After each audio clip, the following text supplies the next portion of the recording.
Votre esprit est détourné par des distractions à chaque seconde qui passe, et ce n'est pas une coïncidence. Il y a plus de 2000 ans, Marc Aurèle faisait face exactement au même chaos dans la Rome antique, gouvernant un empire entier tout en maintenant un esprit absolument concentré et inébranlable. Il a développé 10 méthodes pratiques que les stoïciens utilisaient pour blinder leur esprit contre tout ce qui tentait de voler leur attention et leur énergie vitale. Ces mêmes principes qui ont permis aux philosophes anciens de maintenir une clarté absolue au milieu du chaos total peuvent transformer complètement votre capacité de concentration et de productivité aujourd'hui, en éliminant définitivement les distractions qui sabotent vos objectifs et volent vos journées. Abonnez-vous à la chaîne, laissez votre like et commentez de quelle partie du monde vous nous regardez. Installez-vous confortablement et détendez-vous. Commençons. Ce soir, tu n'es pas ici par hasard. Tu es ici parce que quelque chose en toi cherche le calme, parce qu'une partie de ton âme aspire au silence, à la clarté, à cette paix profonde qui semble si lointaine dans le tumulte du monde moderne. Les distractions t'entourent de tous côtés comme des vagues incessantes qui frappent contre le rivage de ta conscience, encore et encore, sans répit. Ton téléphone vibre, les notifications surgissent, les pensées s'entrechoquent, les obligations s'accumulent. Et au milieu de tout cela, tu te demandes où est passé ton centre, cette partie de toi qui sait rester ferme, même dans la tempête. Les stoïciens, ces sages de l'Antiquité, Marc Aurèle, Épictète, Sénèque, ils connaissaient ce combat. Non pas parce qu'ils vivaient dans un monde sans distraction, comme on pourrait le croire, mais parce qu'ils comprenaient que la distraction n'est pas d'abord un phénomène extérieur, elle est intérieure. Elle naît dans l'esprit qui ne sait pas se gouverner, dans le cœur qui court après 1000 choses, sans savoir ce qu'il cherche vraiment. Ils ont vécu dans des cours impériales, sur des champs de bataille, dans l'esclavage même, et pourtant ils ont trouvé cette clarté, cette capacité à se concentrer sur l'essentiel malgré le chaos environnant. Cette nuit, tu vas découvrir 10 méthodes stoïciennes pour éliminer la distraction de ta vie. Non pas des astuces superficielles, non pas des techniques à la mode qui disparaîtront demain, mais des principes millénaires, éprouvés par des hommes qui ont affronté ce que la vie peut offrir de plus difficile et qui ont maintenu leur esprit lucide, leur âme sereine, leur volonté intacte. Tu n'as pas besoin de tout comprendre immédiatement. Tu n'as pas besoin de mémoriser chaque mot. Laisse simplement ces enseignements pénétrer en toi. Laisse-les faire leur travail silencieux, comme la pluie qui nourrit la terre sans bruit. La première méthode stoïcienne pour éliminer la distraction commence par une distinction fondamentale, si simple en apparence qu'on pourrait la croire évidente, et pourtant si profonde qu'elle peut transformer toute une existence. Épictète, cet ancien esclave devenu l'un des plus grands maîtres de sagesse, ouvrait son enseignement par ces mots gravés dans la pierre de la philosophie stoïcienne. Il y a des choses qui dépendent de nous, et il y a des choses qui ne dépendent pas de nous. Cette distinction n'est pas qu'une observation intellectuelle, c'est une clé pour la liberté intérieure, un outil pour trancher dans le chaos de nos préoccupations quotidiennes. Pense à toutes les choses qui occupent ton esprit en ce moment même, toutes ces pensées qui circulent, ces soucis qui reviennent, ces projets qui t'appellent. Combien d'entre eux concernent des choses que tu contrôles réellement, et combien portent sur des éléments qui échappent complètement à ton pouvoir ? La plupart de nos distractions mentales naissent précisément de cette confusion. Nous dépensons notre énergie, notre attention, notre paix intérieure à nous préoccuper de choses sur lesquelles nous n'avons aucune prise réelle. L'opinion que les autres ont de toi, elle ne dépend pas de toi. La météo de demain, elle ne dépend pas de toi. Les décisions que prendra ton patron, ton conjoint, tes enfants, elles ne dépendent pas de toi. Le cours de l'économie, les changements politiques, la santé de ton corps au-delà d'un certain point, tout cela échappe à ton contrôle direct. Et pourtant, combien de fois ton esprit s'est-il perdu dans ces labyrinthes, tournant en rond, essayant de trouver des solutions à des problèmes que tu ne peux pas résoudre parce qu'ils ne sont pas dans ton domaine d'action? Les stoïciens nous enseignent que la première étape pour éliminer la distraction est de tracer une ligne claire.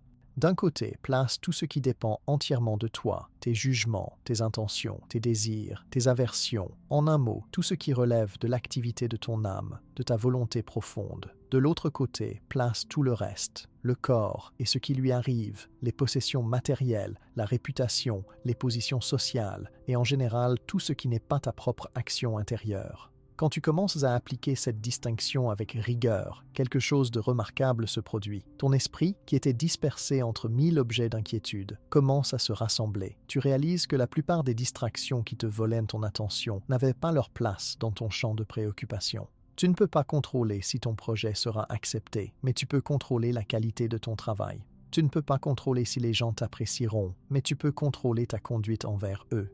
Tu ne peux pas contrôler combien de temps tu vivras, mais tu peux contrôler comment tu vis chaque instant qui t'est donné. Cette distinction fondamentale agit comme un filtre puissant pour ton attention. Chaque fois qu'une pensée surgit, chaque fois qu'une préoccupation frappe à la porte de ta conscience, tu peux lui poser cette question simple. Est-ce que cela dépend de moi? Si la réponse est non, alors tu peux la laisser passer, comme on laisse passer un nuage dans le ciel, sans s'y accrocher, sans la suivre, sans lui donner le pouvoir de voler ta sérénité. Si la réponse est oui, alors tu peux diriger ton attention vers elle avec toute ta présence, avec toute ta force, sachant que c'est là que réside ton véritable pouvoir.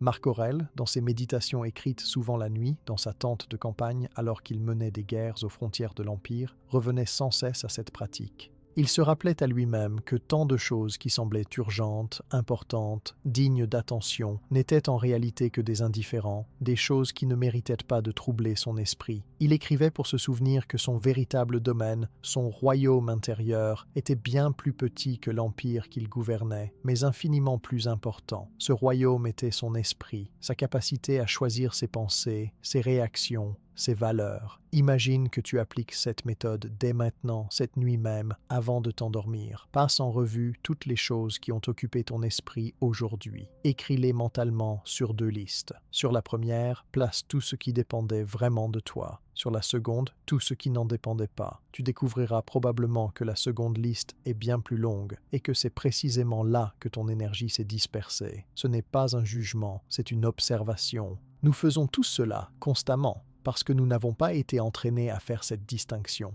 Mais à partir de maintenant, tu peux commencer cet entraînement. Chaque jour, plusieurs fois par jour, arrête-toi un instant et demande-toi « Où est mon attention en ce moment ? Est-elle dirigée vers quelque chose que je contrôle ou vers quelque chose qui m'échappe ?» Si c'est la deuxième option, ramène doucement ton attention vers ton domaine d'action. Non pas en refoulant les pensées, non pas en te battant contre elles, mais simplement en reconnaissant qu'elles concernent des choses qui ne sont pas dans ton pouvoir et qu'il est donc inutile de leur accorder plus d'énergie que nécessaire. Sénèque, le conseiller d'empereur et l'homme d'une immense fortune, comprenait paradoxalement mieux que quiconque combien les richesses extérieures étaient des sources de distraction. Il possédait des villas, des esclaves, des trésors, et pourtant il écrivait que la vraie richesse était intérieure, que la vraie attention devait se porter sur le développement de son caractère, sur la qualité de ses pensées, sur la justesse de ses actions. Il savait que ses possessions ne dépendaient pas vraiment de lui, qu'elles pouvaient lui être retirées à tout moment. Et l'histoire lui a donné raison, puisqu'il a finalement tout perdu, et même sa vie sur ordre de Néron. Cette fragilité de tout ce qui est extérieur n'est pas une raison de désespoir, c'est au contraire une invitation à la liberté. Quand tu réalises que rien d'extérieur ne peut être garanti, que tout peut changer, disparaître, se transformer, alors tu cesses de placer ton bonheur, ta paix, ton identité dans ces choses instables. Tu commences à construire sur un fondement solide, le seul qui existe vraiment, ta propre intériorité, ta capacité à choisir tes valeurs, tes réactions, tes priorités. La distraction moderne prend 1000 visages. Les réseaux sociaux qui appellent ton attention à chaque instant, les actualités qui crient leur urgence, les emails qui s'accumulent, les messages qui exigent des réponses immédiates. Mais sous tous ces visages se cache la même réalité. Ce sont des choses qui ne dépendent pas vraiment de toi. Tu ne contrôles pas ce que les autres publient. Tu ne contrôles pas les événements du monde. Tu ne contrôles pas les attentes que les autres projettent sur toi. Ce que tu contrôles, c'est ta décision d'ouvrir ou non cette application, de lire ou non ces nouvelles, de répondre ou non immédiatement à ce message. Chaque fois que tu récupères ce pouvoir de décision, chaque fois que tu reconnais ta souveraineté sur ton attention, tu fais un pas de plus vers la libération de la distraction. Ton esprit apprend progressivement à ne plus être le jouet des stimuli externes, à ne plus sauter d'une chose à l'autre au gré des sollicitations, mais à rester centré, ancré, présent à ce que tu as choisi consciemment comme digne de ton attention. Cette nuit, en t'endormant, tu peux pratiquer cet exercice stoïcien simple mais profond. Respire calmement et répète-toi « Je lâche prise sur tout ce qui ne dépend pas de moi ». Les soucis du travail, s'ils ne peuvent être résolus maintenant, ne dépendent pas de toi en cet instant. Les problèmes relationnels, s'ils impliquent les choix d'autrui, ne dépendent pas entièrement de toi. Les incertitudes du futur, qui par définition n'existent pas encore, ne dépendent pas de toi. Laisse tout cela s'éloigner, comme des bateaux qui partent vers l'horizon, et ramène ton attention vers ce qui dépend de toi maintenant. Ton choix de te reposer, de laisser ton corps se détendre, de permettre à ton esprit de trouver le calme. Les stoïciens ne promettaient pas que cette pratique rendrait la vie facile. Ils ne prétendaient pas qu'elle éliminerait tous les défis ou toutes les difficultés. Ce qu'ils promettaient, et ce que des générations de praticiens ont vérifié, c'est que cette distinction change fondamentalement ton rapport à la vie. Tu cesses de te battre contre des moulins à vent, de dépenser ton énergie dans des combats qui ne peuvent être gagnés. Tu concentres ta force, ton attention, ta volonté sur le seul terrain où tu as un réel pouvoir d'action, ton monde intérieur. Et dans ce recentrage, dans ce retour à l'essentiel, quelque chose de merveilleux se produit. Non seulement tu élimines une grande partie des distractions qui épuisaient ton esprit, mais tu découvres aussi une forme de paix qui ne dépend plus des circonstances extérieures. Une paix qui peut exister même dans la tempête, parce qu'elle ne repose pas sur le contrôle du monde, mais sur le contrôle de toi-même, sur ta capacité à choisir où diriger ton regard, où placer ton attention, où investir ton énergie limitée et précieuse. Épictète, qui avait toutes les raisons de se plaindre, lui qui avait vécu dans les chaînes, qui avait été maltraité, qui n'avait jamais possédé les libertés extérieures que nous tenons pour acquises, cet homme-là avait découvert la plus grande des libertés, celle de l'esprit qui se connaît lui-même, qui sait distinguer son domaine propre du reste et qui règne souverainement sur ce domaine. Il disait que même si son corps était esclave, son esprit restait libre parce que personne ne pouvait le forcer à juger d'une certaine manière, à désirer ce qu'il ne voulait pas désirer, à valoriser ce qu'il ne voulait pas valoriser. Cette liberté intérieure est accessible à chacun, quelle que soit sa situation extérieure. Elle ne demande ni richesse, ni statut social, ni circonstances particulières. Elle demande seulement une pratique, un entraînement, une vigilance quotidienne. Elle demande que tu te rappelles encore et encore cette distinction fondamentale, que tu l'appliques dans les petites choses comme dans les grandes, que tu la vives non pas comme une théorie philosophique mais comme une pratique concrète. Demain matin, quand tu te réveilleras, avant même de prendre ton téléphone, avant de te lancer dans la journée, prends un moment pour te rappeler cette première méthode. Aujourd'hui, je vais porter mon attention sur ce qui dépend de moi. Je vais laisser aller les préoccupations qui concernent ce que je ne contrôle pas. Je vais cultiver ma présence, ma vigilance, ma capacité à revenir à mon centre chaque fois que je sens mon esprit se disperser vers l'extérieur. La deuxième méthode stoïcienne pour éliminer la distraction de ta vie est intimement liée à la première, mais elle approfondit un aspect crucial, le pouvoir du moment présent. Les stoïciens, bien avant que cette expression ne devienne populaire dans les enseignements modernes, avaient compris quelque chose de fondamental sur la nature de l'esprit humain et ses tendances à se perdre dans le temps. Ils avaient observé comment l'esprit voyage constamment, rarement présent à l'instant qui se déploie, toujours ailleurs, dans le passé qui n'est plus ou dans le futur qui n'est pas encore. Marc Aurèle écrivait dans ses réflexions personnelles que la vie d'un homme se réduit à l'instant présent, car le passé a été vécu et n'est plus, le futur n'est pas encore arrivé et peut ne jamais arriver. Tout ce que nous possédons vraiment, c'est cet instant précis, ce moment unique qui existe maintenant. Et pourtant, combien de fois ton esprit habite-t-il vraiment ce moment? Combien de fois es-tu pleinement présent à ce que tu fais, à qui tu es avec, à ce qui se passe autour de toi et en toi? La distraction, dans son essence la plus profonde, est une fuite du présent. Quand tu es distrait, ton esprit n'est pas où tu es. Tu es physiquement à un endroit, en train de faire quelque chose, mais ton attention est ailleurs, fragmentée, éparpillée entre 1000 pensées qui concernent d'autres moments, d'autres lieux, d'autres situations. Cette dispersion temporelle est peut-être la forme la plus insidieuse de distraction, parce qu'elle ne vient pas d'abord de l'extérieur, mais de l'intérieur, de notre propre incapacité à rester présent.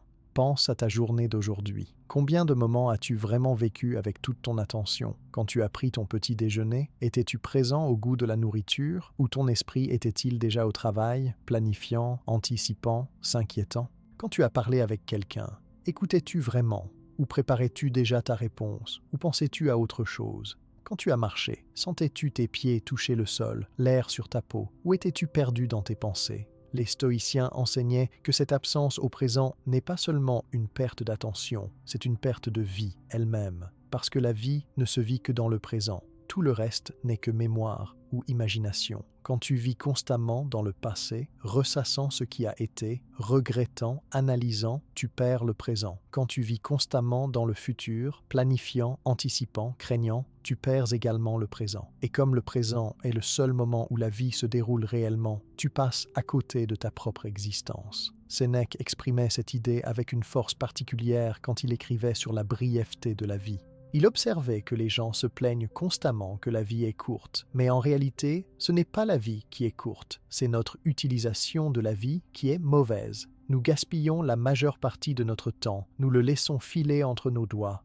Nous vivons comme si nous allions vivre éternellement, reportant toujours à demain ce qui compte vraiment, ne prêtant attention qu'à une infime partie des moments qui nous sont donnés. La distraction temporelle prend souvent la forme de la nostalgie ou du regret concernant le passé. Tu repasses dans ton esprit des conversations qui ont eu lieu il y a des jours, des mois, des années. Tu te dis ce que tu aurais dû dire, ce que tu aurais dû faire différemment. Tu analyses les erreurs passées encore et encore, comme si cette analyse pouvait changer quoi que ce soit. Mais le passé est mort, il n'existe plus nulle part sauf dans ta mémoire, et chaque instant que tu passes à le revivre est un instant de vie présente que tu sacrifies à des ombres. Comprends bien, il ne s'agit pas de dire que réfléchir au passé n'a jamais de valeur. Les stoïciens eux-mêmes recommandaient un examen quotidien de nos actions, une réflexion sur nos choix et nos comportements. Mais il y a une différence fondamentale entre une réflexion consciente, limitée dans le temps, orientée vers l'apprentissage et l'amélioration, et une rumination sans fin qui te maintient prisonnier d'événements révolus. La première est au service du présent, la seconde est une fuite hors du présent.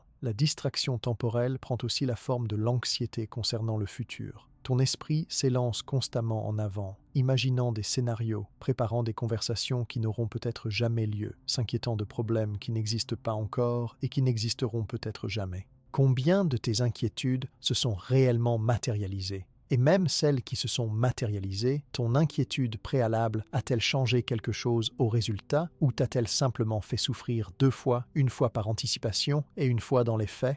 Marc Aurèle se rappelait constamment à lui-même que la plupart de nos tourments sont auto-infligés, qu'ils viennent de nos jugements sur les événements plutôt que des événements eux-mêmes. Il se demandait « Est-ce que ce qui m'inquiète est en train de se produire maintenant ?» Si la réponse était non, alors il reconnaissait que son esprit était en train de créer une souffrance imaginaire, de vivre dans un futur hypothétique plutôt que dans la réalité présente. Pour éliminer cette forme profonde de distraction, les stoïciens pratiquaient ce qu'on pourrait appeler un retour constant au présent, non pas comme une technique mécanique, mais comme une philosophie de vie. Ils s'entraînaient à ramener leur attention encore et encore au moment présent, à ce qui est réellement en train de se passer, à ce qui peut être fait maintenant, à ce qui existe vraiment, plutôt qu'à ce qui est imaginé, redouté ou espéré. Cette pratique commence par une prise de conscience. Observe ton esprit tel qu'il est. Note combien de fois, au cours d'une heure, ta pensée dérive vers le passé ou le futur. Ne te juge pas pour cela, ne te condamne pas, observe simplement. C'est ainsi que fonctionne l'esprit humain non entraîné. C'est normal, c'est universel. Mais cette normalité n'est pas une fatalité. L'esprit peut être entraîné, discipliné, ramené à la présence. Chaque fois que tu remarques que ton esprit s'est égaré dans le passé ou le futur, tu peux pratiquer un retour simple au présent. Pose-toi la question, que se passe-t-il maintenant? Pas ce qui s'est passé, pas ce qui pourrait se passer, mais ce qui est ici,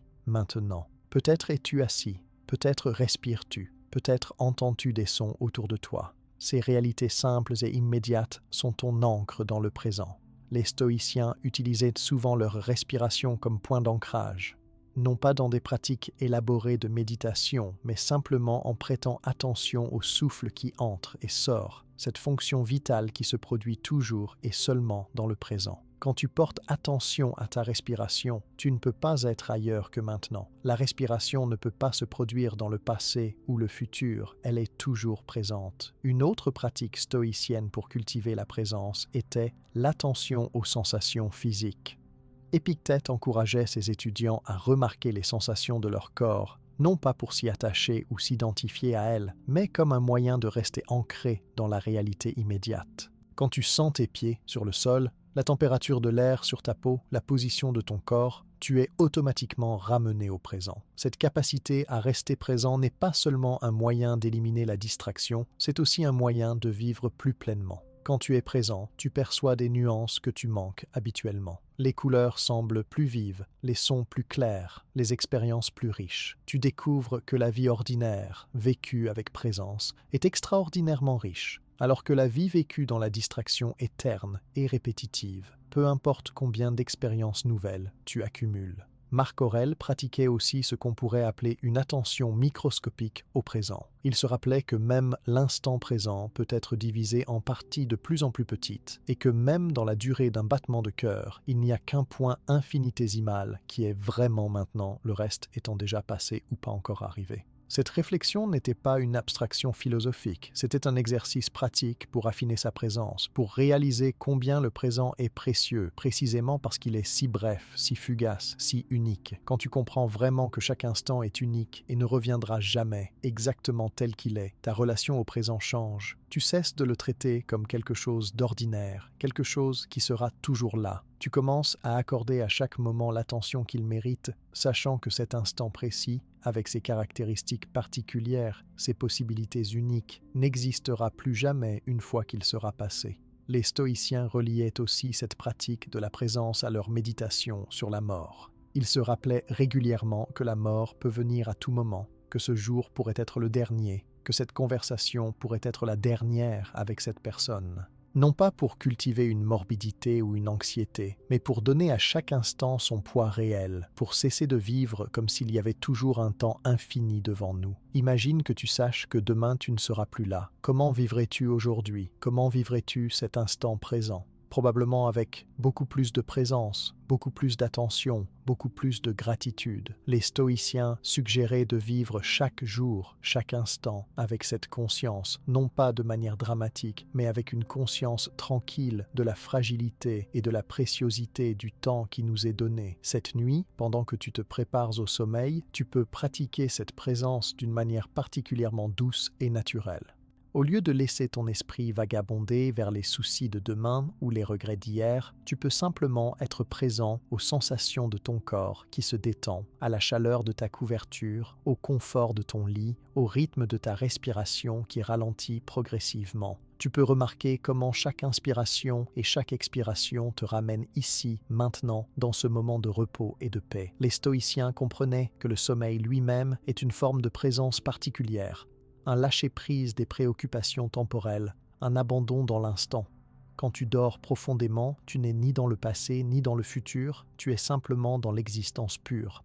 En t'approchant du sommeil avec cette conscience, tu peux transformer même ce moment en pratique de présence, en reconnaissance que le repos lui-même est une forme d'attention au présent, aux besoins réels de ton corps et de ton esprit maintenant. Sénèque écrivait que nous devrions vivre chaque jour comme si c'était une vie complète, avec un début, un milieu et une fin. Ne pas reporter à demain ce qui peut donner du sens aujourd'hui. Ne pas attendre un futur hypothétique pour commencer à vivre vraiment. Cette philosophie du présent n'est pas une invitation à l'imprudence ou à l'absence de planification. C'est une invitation à ne pas sacrifier le présent sur l'autel d'un futur qui n'existe pas encore. Tu peux planifier, bien sûr, tu peux réfléchir au passé pour en tirer des leçons, mais fais-le dans le présent, consciemment, comme une action présente, pas comme une fuite hors du présent. La différence est subtile, mais cruciale. Quand tu planifies consciemment, présent à ce que tu fais, c'est une action présente. Quand tu te perds dans des scénarios futurs, oubliant où tu es et ce que tu fais, c'est une distraction temporelle. Marc Aurèle se rappelait aussi que le présent est le seul moment où nous pouvons pratiquer la vertu. On ne peut pas être courageux dans le passé, on ne peut pas être juste dans le futur. On ne peut pratiquer la sagesse et la modération que maintenant. Chaque instant présent est une opportunité de vivre selon nos valeurs, de faire les choix qui correspondent à qui nous voulons être. Mais si nous sommes absents du présent, perdus dans la distraction temporelle, nous manquons ces opportunités, encore et encore. Cette deuxième méthode stoïcienne pour éliminer la distraction, cette pratique du présent, est donc à la fois simple et profonde. Simple parce qu'elle ne demande rien d'autre que de revenir encore et encore à ce qui est maintenant. Profonde parce qu'elle transforme fondamentalement notre rapport au temps, à la vie, à l'expérience elle-même. En cultivant cette présence, tu ne te contentes pas d'éliminer une source majeure de distraction. Tu commences à vivre réellement, pleinement, consciemment.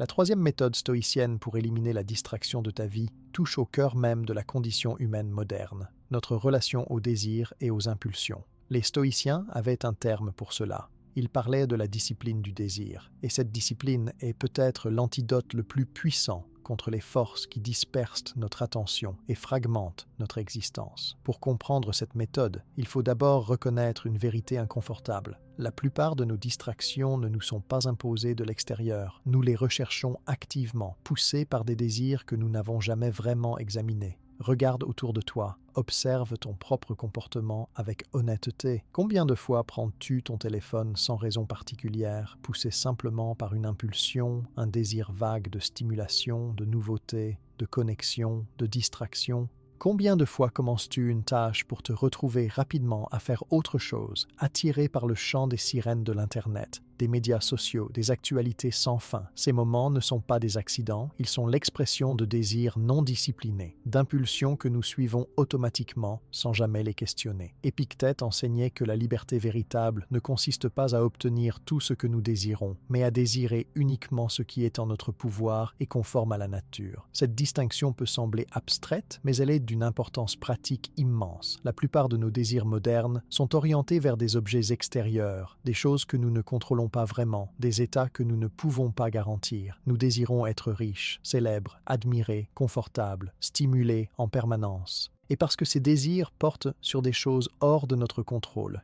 ils nous mènent constamment hors de nous-mêmes, dans une quête sans fin qui disperse notre attention et notre énergie. Les stoïciens proposaient une révolution intérieure. Plutôt que de chercher à satisfaire tous nos désirs, ce qui est impossible et mène à une dispersion infinie, ils suggéraient de transformer nos désirs eux-mêmes. Au lieu de désirer des choses extérieures que nous ne contrôlons pas, nous pouvons apprendre à désirer ce qui est en notre pouvoir, la vertu, la sagesse, la maîtrise de nous-mêmes, la qualité de notre attention et de nos actions. Cette transformation n'est pas un renoncement à la vie, comme on le comprend parfois à tort. C'est au contraire une intensification de la vie, un recentrage de notre énergie vitale vers ce qui importe vraiment et où nous avons un pouvoir réel. Quand tu désires la richesse, ton esprit est constamment tourné vers l'extérieur, calculant, planifiant, s'inquiétant des fluctuations du marché, des décisions d'autrui, de 1000 facteurs que tu ne contrôles pas. Mais quand tu désires la sagesse, ton attention peut se tourner vers l'intérieur, vers des pratiques que tu contrôles entièrement. La réflexion, l'étude, l'observation de toi-même, la cultivation de ta capacité de jugement. Marc Aurèle pratiquait régulièrement un exercice mental qu'il décrit dans ses méditations. Face à un objet de désir, il le déconstruisait mentalement, le réduisant à ses composantes matérielles les plus simples. Un repas luxueux n'était que des végétaux et de la chair animale en décomposition, un vin précieux n'était que du jus de raisin fermenté. Cette pratique n'était pas du cynisme ou du nihilisme, c'était un moyen de briser le charme que les objets extérieurs exercent sur notre imagination, un moyen de voir les choses telles qu'elles sont vraiment, plutôt qu'à travers le filtre de nos désirs conditionnés. Applique cette pratique aux distractions modernes qui capturent ton attention. Les médias sociaux, que sont-ils vraiment? Des pixels sur un écran, arrangés pour stimuler certains circuits neurologiques, conçus délibérément pour créer une dépendance, pour exploiter tes désirs de connexion, de validation, de nouveauté. Quand tu vois ces choses telles qu'elles sont, sans le voile de l'attirance conditionnée, leur pouvoir sur toi diminue. Tu peux commencer à choisir consciemment si elles méritent ton attention plutôt que de les suivre automatiquement. Les stoïciens faisaient une distinction importante entre les désirs naturels et nécessaires, les désirs naturels mais non nécessaires, et les désirs ni naturels ni nécessaires. Les premiers incluent le désir de nourriture quand on a faim, de chaleur quand on a froid, de repos quand on est fatigué. Ces désirs sont enracinés dans la nature de notre corps et méritent d'être satisfaits de manière simple et directe. Les seconds incluent le désir de nourriture raffinée, de vêtements élégants, de confort au-delà du nécessaire. Ces désirs ne sont pas mauvais en soi, mais ils ne sont pas essentiels et peuvent facilement devenir des sources de distraction et d'insatisfaction si nous les poursuivons sans mesure. Les troisièmes, les désirs ni naturels ni nécessaires, incluent la soif de gloire, le besoin de posséder toujours plus, l'avidité de stimulation sans fin. Ces désirs sont en grande partie créés par la société, par la publicité,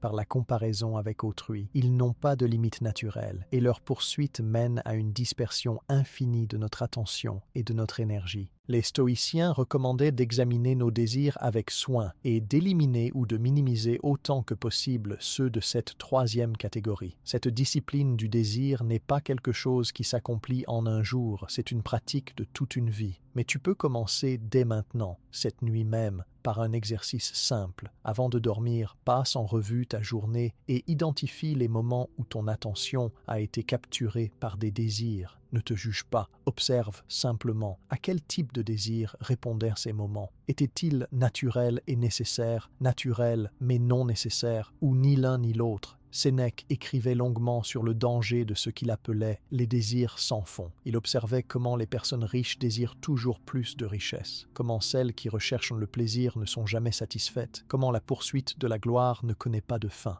Il ne condamnait pas ces personnes, il mettait en lumière le mécanisme psychologique qui les piège. Quand nos désirs portent sur des objets extérieurs, leur satisfaction ne produit jamais de contentement durable. Elle produit simplement de nouveaux désirs, encore et encore, dans une spirale sans fin. La seule échappatoire à cette spirale est de transformer la nature même de nos désirs. Au lieu de désirer avoir plus, désirer être meilleur. Au lieu de désirer des stimulations externes, désirer une attention plus profonde, plus présente, plus consciente. Au lieu de désirer que le monde se conforme à nos attentes, désirer la sagesse d'accepter ce qui est et de répondre avec vertu. Ces désirs transformés ne mènent pas à la dispersion mais à la concentration, non pas à l'agitation mais à la paix, non pas à la dépendance mais à la liberté. Une pratique stoïcienne particulièrement puissante pour discipliner le désir est ce qu'on pourrait appeler l'exercice du délai volontaire. Quand une impulsion surgit, quand un désir te pousse à agir, à chercher une distraction, à abandonner ta tâche pour quelque chose de plus stimulant, introduis un délai, attends simplement. Observe le désir sans y céder immédiatement. Remarque comment il apparaît, comment il se manifeste dans ton corps et ton esprit, comment il essaye de te convaincre de son urgence. Dans la plupart des cas, si tu attends simplement quelques minutes, le désir s'affaiblit ou disparaît complètement. Tu réalises qu'il n'était pas si important, qu'il n'était pas vraiment toi qui le désirais, mais une impulsion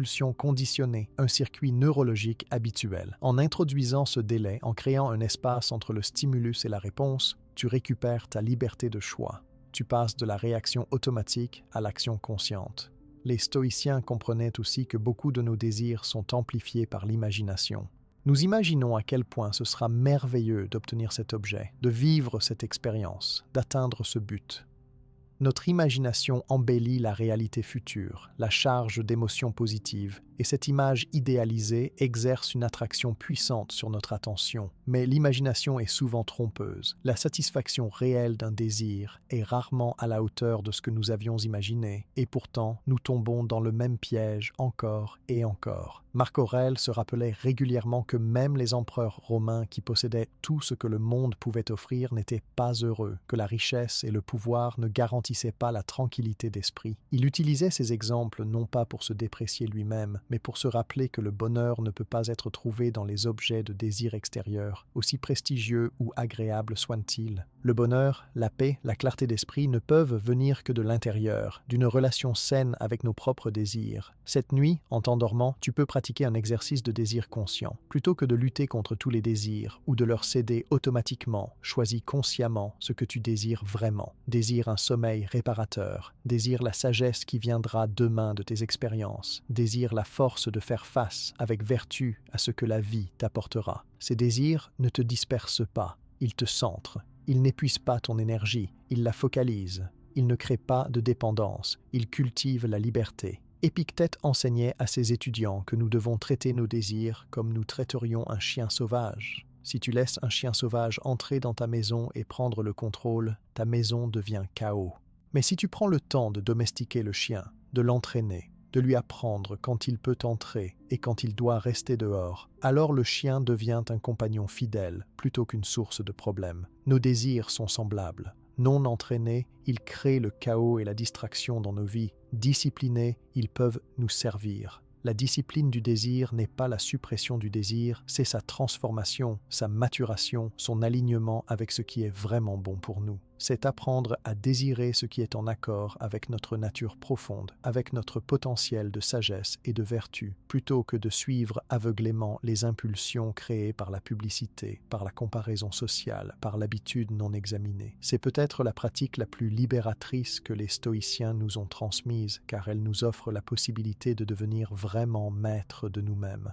La quatrième méthode stoïcienne pour éliminer la distraction de ta vie concerne l'art de la simplification consciente. Les stoïciens observaient que plus nous accumulons d'objets, de relations superficielles, d'engagements, de préoccupations, plus notre attention se fragmente. Ils enseignaient qu'une vie simple, délibérément organisée autour de l'essentiel, n'est pas une vie pauvre, mais au contraire une vie riche, riche en présence, en clarté, en profondeur. Cette sagesse antique résonne avec une force particulière à notre époque où nous sommes submergés par l'excès en toutes choses. Sénèque, malgré sa grande richesse, écrivait abondamment sur les dangers de la possession. Il observait que chaque objet que nous possédons exige de l'attention. Il faut l'acquérir, le maintenir, le protéger, s'en inquiéter et éventuellement le remplacer. Plus nous possédons, plus notre attention est divisée entre ces multiples objets et moins nous sommes capables de nous concentrer sur ce qui importe vraiment. Il allait même jusqu'à dire que ce n'est pas nous qui possédons nos biens, mais nos biens qui nous possèdent, car ils captent notre attention et notre énergie. Cette vérité s'applique non seulement aux possessions matérielles, mais à tous les aspects de notre vie moderne. Chaque application sur ton téléphone est une revendication potentielle sur ton attention. Chaque abonnement, chaque compte sur les réseaux sociaux, chaque engagement social superficiel, chaque projet commencé mais non terminé, tout cela représente des fils qui tirent sur ton attention, la fragmentant en 1000 directions. La simplification stoïcienne consiste à couper délibérément ces fils, à ne garder que ce qui est essentiel, à créer de l'espace mental et émotionnel en réduisant la complexité externe. Marc Aurèle se rappelait régulièrement cette maxime. De la plupart des choses que tu dis et que tu fais, tu pourrais te dispenser. Si tu t'en dispenses, tu auras plus de loisirs et moins d'agitation. Par conséquent, à chaque moment, demande-toi, est-ce une chose dont il est nécessaire ? Cette question simple est un outil puissant pour la simplification. Appliquée systématiquement, elle peut transformer radicalement ta vie et libérer ton attention des 1000 distractions non essentielles. Commence par ton environnement physique. Regarde autour de toi, dans ta chambre, dans ton lieu de travail, dans ta maison. Combien d'objets sont vraiment nécessaires? Combien servent réellement ton bien-être ou ta capacité à vivre selon tes valeurs? Et combien sont simplement là, par accumulation, par habitude, par attachement à des versions passées de toi-même? Chaque objet non nécessaire est une distraction potentielle, quelque chose qui réclame ton attention, même si c'est seulement l'attention minimale de devoir le ranger, le nettoyer, naviguer autour de lui. Les stoïciens pratiquaient régulièrement ce qu'on pourrait appeler des exercices de pauvreté volontaire. Sénèque recommandait de passer quelques jours par mois à vivre très simplement, avec un minimum de possession et de confort, mangeant la nourriture la plus simple, dormant sur un lit dur, portant des vêtements ordinaires. L'objectif n'était pas la mortification, mais la libération. En s'habituant périodiquement au minimum, en découvrant qu'on peut être heureux avec très peu, on se libère de la peur de perdre ses possessions et on réduit le pouvoir que les objets externes ont sur notre attention et notre paix d'esprit. Tu n'as pas besoin d'adopter une pratique aussi radicale pour bénéficier de ce principe. Tu peux simplement commencer à questionner chaque possession, chaque engagement, chaque source de complications dans ta vie. Demande-toi, si je me débarrassais de ceci, qu'est-ce que je perdrais vraiment? Dans la plupart des cas, tu découvriras que ce que tu perdrais est bien moins que ce que tu gagnerais en termes de clarté mentale, de temps libre, d'espace pour l'essentiel. La simplification stoïcienne s'applique aussi, et peut-être surtout, à notre vie numérique. Les anciens stoïciens n'avaient évidemment pas à gérer les smartphones, les emails, les réseaux sociaux, mais leurs principes s'appliquent avec une pertinence remarquable à ces défis modernes. Chaque application, chaque compte, chaque abonnement numérique est une porte ouverte à la distraction. Combien en as-tu besoin vraiment? Combien servent véritablement tes objectifs et tes valeurs? Et combien sont simplement là, réclamant ton attention par habitude ou par peur de manquer quelque chose? Épictète enseignait que nous devons garder jalousement notre attention, ne la donnant qu'à ce qui en vaut vraiment la peine. Dans notre contexte moderne, cela signifie être extrêmement sélectif sur ce à quoi nous donnons accès à notre esprit. Chaque application que tu gardes sur ton téléphone devrait passer un test rigoureux. Améliore-t-elle vraiment ma vie? M'aide-t-elle à vivre selon mes valeurs? Ou est-elle simplement une source de distraction, un moyen de fuir l'ennui ou l'inconfort? La même logique s'applique aux relations sociales. Les stoïciens valorisaient profondément l'amitié authentique, mais ils reconnaissaient aussi que de nombreuses relations superficielles dispersent notre énergie sans enrichir notre vie. Sénèque écrivait sur l'importance de choisir soigneusement notre compagnie, car nous sommes profondément influencés par les personnes que nous fréquentons. Si tu passes du temps avec des personnes qui valorisent la distraction, le divertissement superficiel, la poursuite de buts externes, cela affectera inévitablement ta propre capacité à rester concentré sur l'essentiel. Cela ne signifie pas devenir élitiste ou méprisant envers les autres, mais simplement être conscient et délibéré dans tes choix relationnels. Avec qui passes-tu du temps? Ces relations nourrissent-elles ton développement, ta capacité à vivre selon tes valeurs? Ou sont-elles des obligations sociales que tu maintiens par habitude ou par peur du jugement? La simplification stoïcienne inclut le courage de laisser aller des relations qui ne servent ni toi ni l'autre personne de manière significative.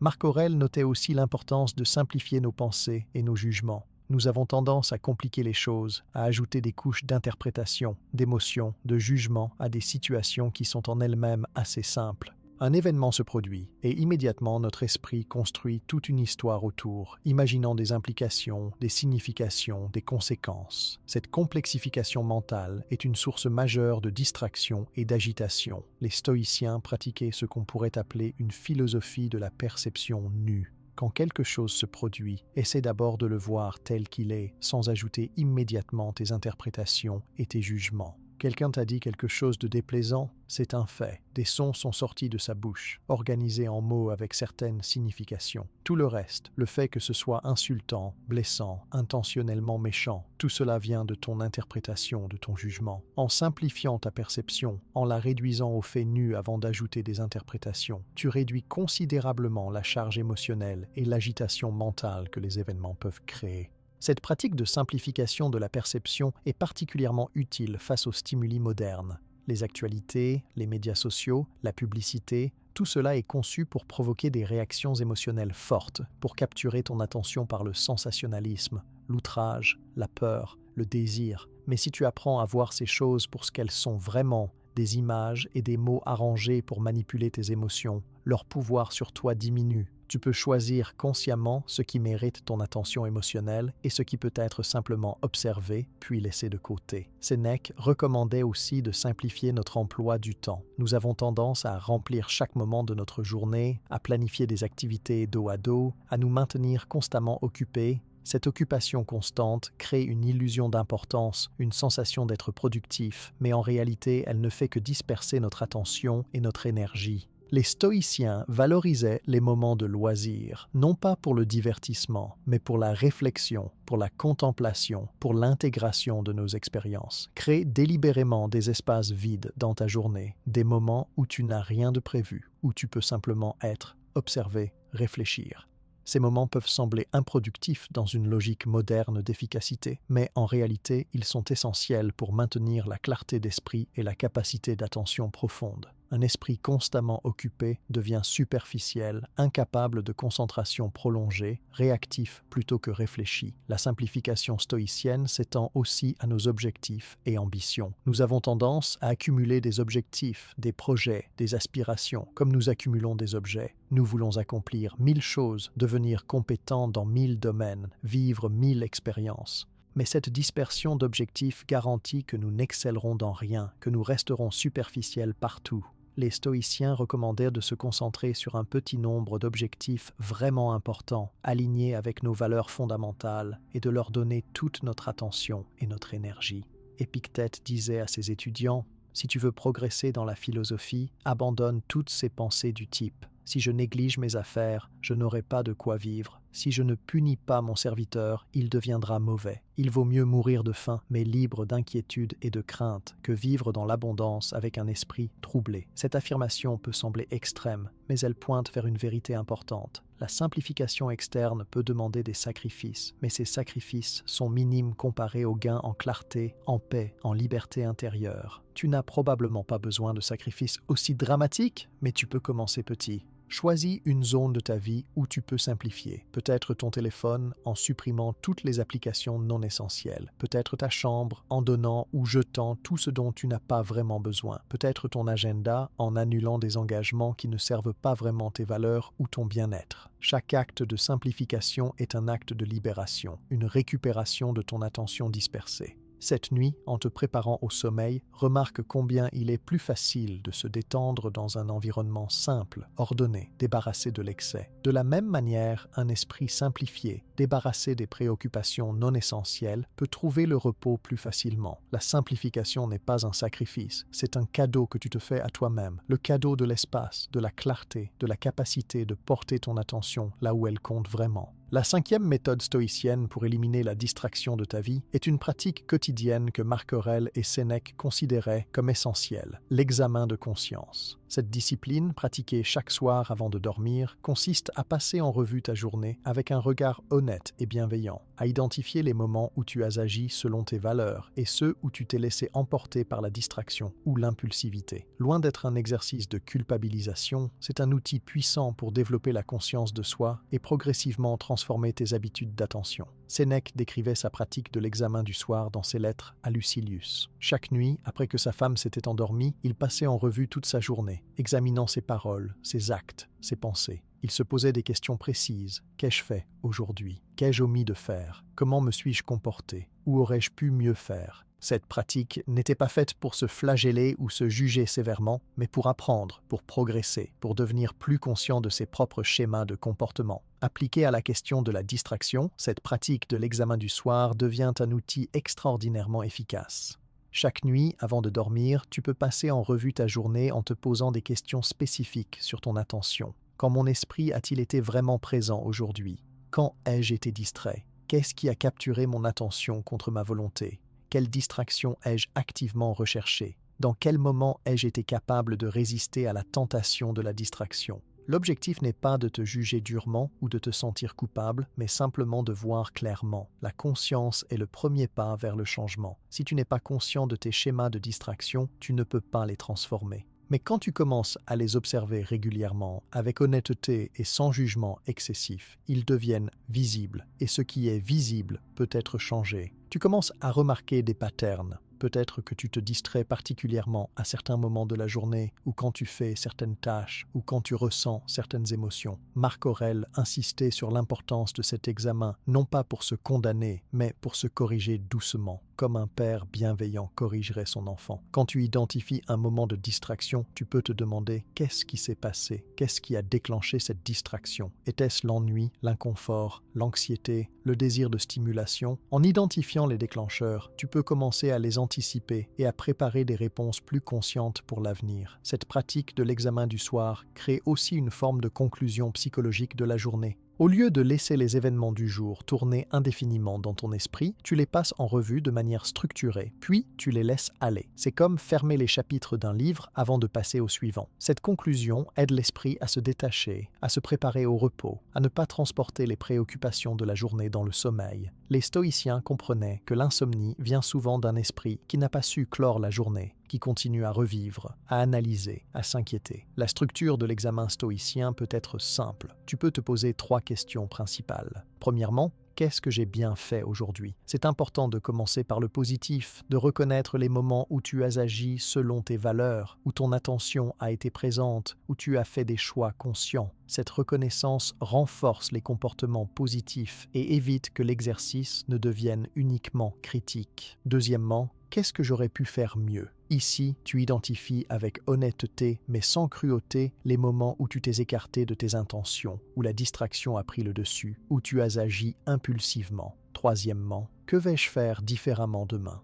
Cette question tourne ton regard vers l'avenir de manière constructive, en identifiant des actions concrètes que tu peux prendre. Pour rendre cet examen particulièrement efficace concernant la distraction, tu peux ajouter des questions spécifiques. Combien de fois ai-je pris mon téléphone aujourd'hui sans raison claire? Dans quelle situation ai-je perdu ma concentration? Quelles activités ont capturé mon attention de manière productive et lesquelles l'ont dispersée inutilement? Ai-je respecté les limites que je m'étais fixées concernant l'utilisation des technologies ou d'autres sources de distraction? Épictète recommandait de tenir un journal pour accompagner cet examen. L'acte d'écrire clarifie la pensée et crée un enregistrement de ton progrès au fil du temps. Tu n'as pas besoin d'écrire longuement, quelques notes suffisent. Les principales observations de la journée, les patterns que tu remarques, les décisions que tu prends pour le lendemain. Avec le temps, ce journal devient une ressource précieuse, te permettant de voir comment tu as évolué, quel progrès tu as fait, quels défis persistent. Une dimension importante de l'examen stoïcien est qu'il doit être fait avec douceur et réalisme.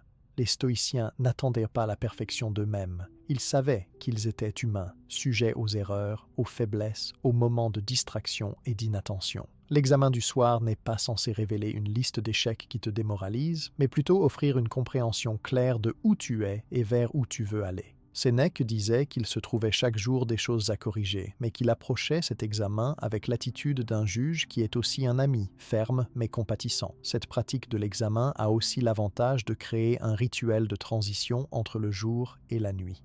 Dans notre monde moderne, nous avons tendance à passer abruptement de l'activité au sommeil, souvent en regardant un écran jusqu'à la dernière minute, puis en essayant de s'endormir immédiatement. Cette transition brutale rend le sommeil difficile et de moins bonne qualité. L'examen stoïcien du soir offre une période de transition naturelle, un moment où l'esprit peut ralentir progressivement, passer en revue la journée, se détacher des préoccupations, se préparer au repos. Tu peux créer ton propre rituel autour de cet examen. Peut-être qu'après t'être préparé pour la nuit, tu t'assieds quelques minutes dans un endroit calme, ou tu t'allonges dans ton lit sans chercher immédiatement à dormir, et tu passes en revue ta journée. Tu peux le faire en silence, en méditation, ou tu peux écrire dans un journal. Tu peux allumer une bougie pour marquer ce moment comme spécial, comme sacré. L'important est la régularité, faire de cet examen une habitude quotidienne plutôt qu'une pratique occasionnelle. Au fil du temps, cet examen quotidien crée une boucle de rétroaction puissante. Parce que tu sais que tu vas examiner ta journée le soir, tu deviens plus conscient pendant la journée elle-même. Tu commences à t'observer en temps réel, à remarquer quand tu glisses vers la distraction, à faire des ajustements sur le moment plutôt qu'après coup. Cette conscience accrue pendant la journée est peut-être le bénéfice le plus précieux de la pratique, transformant progressivement ta vie d'une succession de réactions automatiques en une série de choix conscients. Les stoïciens reliaient aussi cet examen du soir à leur conception du temps et de la mort. Chaque soir, en passant en revue ta journée, tu peux la considérer comme une vie complète en miniature. Tu es né ce matin, tu as vécu cette journée, et maintenant tu te prépares à une petite mort qu'est le sommeil. Cette perspective aide à donner à chaque jour son poids propre, à ne pas le traiter comme simplement un autre jour dans une succession infinie, mais comme une occasion unique qui ne reviendra jamais. Quand tu vois chaque jour comme une vie entière, tu es naturellement plus attentif à la façon dont tu le vis. Marc Aurèle se demandait souvent le soir si ce jour aurait été digne d'être le dernier de sa vie. Si tu devais mourir cette nuit, pourrais-tu être en paix avec la façon dont tu as vécu ce jour? Cette question n'est pas morbide, elle est vivifiante. Elle te rappelle l'urgence de vivre consciemment, de ne pas gaspiller tes jours dans la distraction et l'inattention. Elle te rappelle que chaque jour est précieux, que chaque moment compte, que tu ne peux pas te permettre de vivre comme si tu avais un temps infini devant toi. Dans ton examen de ce soir, tu peux aussi inclure une réflexion sur tes progrès à plus long terme. Non seulement comment s'est passée cette journée, mais comment évoluent tes habitudes d'attention au fil des semaines et des mois. Y a-t-il des améliorations que tu peux noter? Des domaines où tu continues à lutter. Cette perspective plus large te permet de voir que le changement réel prend du temps, que les rechutes sont normales, que ce qui compte, c'est la direction générale plutôt que la perfection quotidienne. Sénèque soulignait aussi l'importance de ne pas se contenter d'identifier les problèmes, mais de réfléchir à des solutions concrètes. Si tu remarques que tu te distrais souvent en fin d'après-midi, qu'est-ce que tu peux mettre en place demain pour gérer ce moment différemment? Peut-être une courte pause, une promenade, un changement d'environnement. Si tu remarques que certaines applications sur ton téléphone consomment beaucoup de ton attention sans t'apporter de valeur réelle, quelle action concrète peux-tu prendre demain pour changer cela? L'examen du soir se termine idéalement par un moment de gratitude et de préparation mentale pour le lendemain. Après avoir passé en revue la journée, tu peux prendre un moment pour apprécier ce qui a été bon, pour remercier, même simplement pour le fait d'avoir vécu un jour de plus, d'avoir eu des opportunités d'apprendre et de grandir. Puis tu peux te préparer mentalement pour demain, non pas en planifiant anxieusement chaque détail, mais en formant une intention claire sur comment tu veux être, sur quelles valeurs tu veux incarner, sur quel type d'attention tu veux cultiver. Cette 5e méthode stoïcienne, l'examen quotidien de conscience, est peut-être celle qui, pratiquée régulièrement, a le pouvoir de transformation le plus profond. Elle crée une conscience de soi de plus en plus affinée, elle t'aide à identifier tes patterns de distraction, elle te donne des opportunités quotidiennes de correction et d'amélioration, et elle crée un rituel de transition sain entre le jour et la nuit. En faisant de cet examen une pratique régulière, tu te donnes un outil puissant pour progressivement libérer ton esprit de la tyrannie de la distraction. La 6e méthode stoïcienne pour éliminer la distraction de ta vie touche à un aspect souvent négligé mais fondamental, la garde des sens. Les stoïciens comprenaient que notre esprit ne se distrait pas dans le vide. Il se distrait en réponse à des stimuli qui entrent par nos 5 sens. Ce que tu vois, entends, touches, goûtes et sens déterminent en grande partie où va ton attention. Si tu ne contrôles pas ce qui entre par tes sens, tu ne peux pas vraiment contrôler ton attention, car l'esprit réagit naturellement et souvent automatiquement à ce qu'il perçoit. Marc Aurèle écrivait qu'il ne suffit pas de contrôler nos jugements et nos réactions. Nous devons aussi contrôler ce à quoi nous nous exposons. Il comparait l'esprit à une forteresse qui doit être protégée, et les sens sont les portes par lesquelles les influences extérieures peuvent entrer. Un empereur sage, disait-il, ne laisse pas n'importe qui entrer dans sa cité. De même, une personne sage ne laisse pas n'importe quelle impression sensorielle entrer dans son esprit sans discernement. Cette métaphore de la garde des portes est particulièrement pertinente à notre époque où nous sommes constamment bombardés de stimuli sensoriels, la plupart conçus spécifiquement pour capturer et retenir notre attention. Commence par considérer ce que tu permets à tes yeux de voir. Dans le monde moderne, la vision est probablement le sens le plus sollicité et le plus exploité par ceux qui veulent capturer ton attention. Les écrans sont partout, dans ta poche, sur ton bureau, dans les espaces publics, chacun affichant des images soigneusement conçues pour attirer ton regard. Les publicitaires, les concepteurs d'applications, les créateurs de contenu, tous étudient la psychologie de la vision pour rendre leur création irrésistible. Mais ce qui est irrésistible n'est pas nécessairement bon pour toi, et ce qui capture automatiquement ton attention n'est pas nécessairement digne de ton attention. Les stoïciens recommandaient une grande sélectivité dans ce que nous choisissons de regarder. Épictète disait à ses étudiants de détourner leur regard des spectacles vulgaires, non pas par pruderie, mais parce que ces images impriment des traces dans l'esprit qui influencent ensuite nos pensées et nos désirs. Dans notre contexte moderne, cela signifie être extrêmement intentionnel sur ce que tu regardes. Quelles images consommes-tu quotidiennement?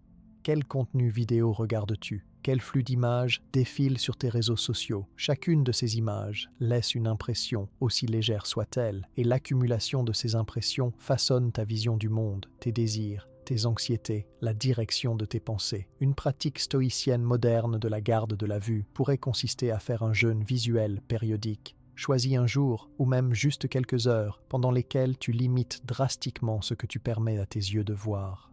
Pas d'écran, pas de publicité, juste le monde naturel et immédiat autour de toi. Remarque comment ton esprit réagit. Au début, il y aura probablement de l'agitation, un désir de stimulation visuelle, une sensation de manque, mais si tu persistes, quelque chose de remarquable se produit. Ta vision devient plus claire, plus présente, plus riche. Tu commences à voir des détails que tu manquais habituellement, des nuances de couleurs, des jeux de lumière, la beauté simple de choses ordinaires. Le sens de l'ouïe mérite une attention égale. Ce que tu écoutes façonne ton état intérieur de manière profonde. La musique, les conversations, les podcasts, les actualités, les bruits de fond, tout cela crée une ambiance mentale et émotionnelle. Les stoïciens valorisaient le silence et recommandaient de passer du temps régulièrement dans le calme, loin du bruit et de la clameur de la vie sociale. Sénèque écrivait sur le plaisir de se retirer dans un endroit silencieux où l'esprit peut se reposer du bombardement constant de sons qui le sollicitent. Dans le monde moderne, le silence véritable est devenu rare.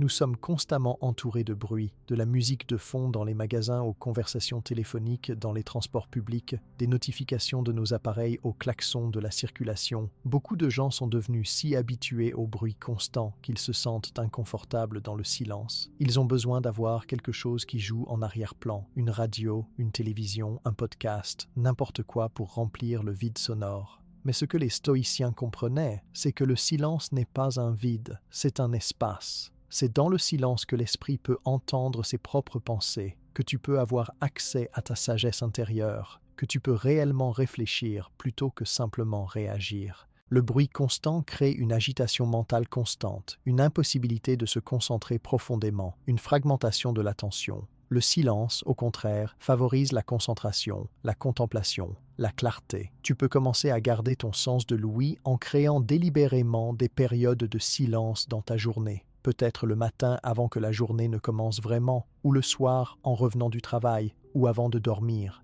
Éteins tous les appareils sonores, résiste à l'impulsion de mettre de la musique ou un podcast, et reste simplement dans le silence. Au début, ton esprit protestera probablement, cherchant une distraction auditive, mais avec la pratique, tu apprendras à apprécier et même à désirer ces moments de calme. Le toucher, bien que moins exploité par les distracteurs modernes, mérite aussi attention. Les stoïciens pratiquaient une conscience du corps et de ses sensations, non pas dans une célébration hédoniste du plaisir physique, mais dans une reconnaissance sobre de la réalité matérielle. Être conscient des sensations tactiles, de la température, de la texture, de la position de ton corps, c'est une façon d'être ancré dans le présent, de ne pas se perdre entièrement dans l'abstraction mentale. Dans notre monde moderne, nous passons tant de temps dans nos têtes, dans le virtuel, dans l'abstrait, que nous perdons le contact avec les sensations physiques réelles. Une pratique stoïcienne du toucher conscient pourrait consister à porter régulièrement attention aux sensations de ton corps. Quand tu marches, sens réellement tes pieds toucher le sol. Quand tu manges, remarque la texture de la nourriture. Quand tu respires, sens l'air entrer dans tes narines. Ces moments d'attention sensorielle directe te ramènent à la réalité immédiate et rendent la distraction mentale plus difficile. Le goût et l'odorat, bien que peut-être moins directement impliqués dans les distractions modernes, font aussi partie de cette garde des sens.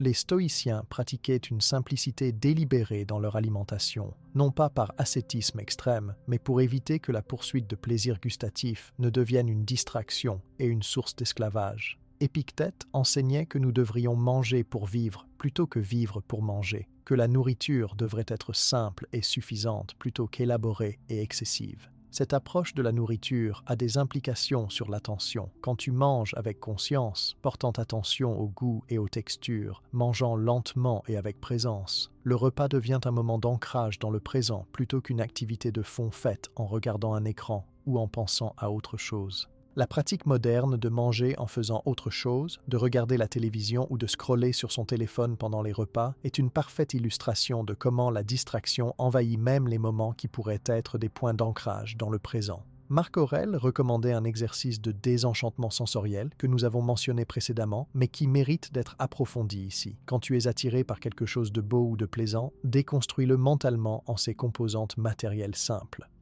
Cette belle personne n'est qu'un arrangement temporaire d'os, de chair et de peau. Ce mets délicieux n'est que des végétaux ou des tissus animaux en décomposition. Ce vin fin n'est que du jus de fruits fermentés.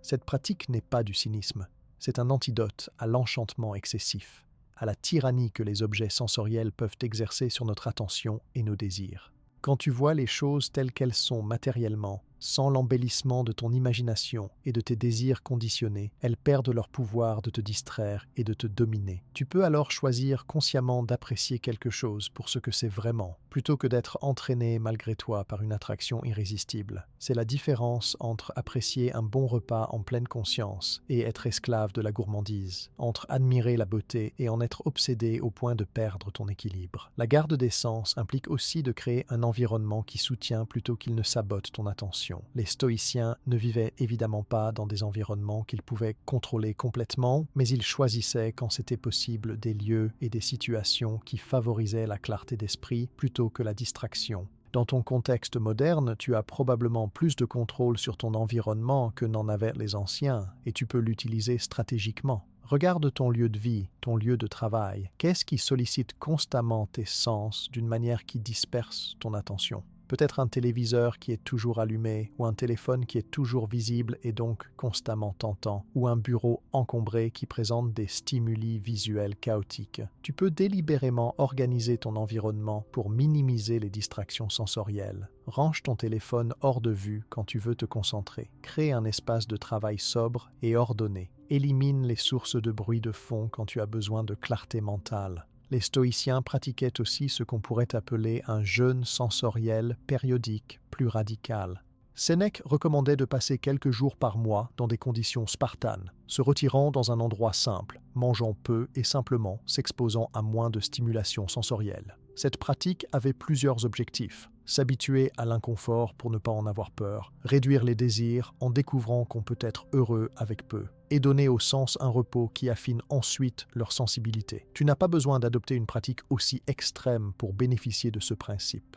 Tu peux simplement créer des périodes de jeûne sensoriel partiel, une journée sans écran, une soirée sans musique ni télévision, un repas mangé en silence et avec attention.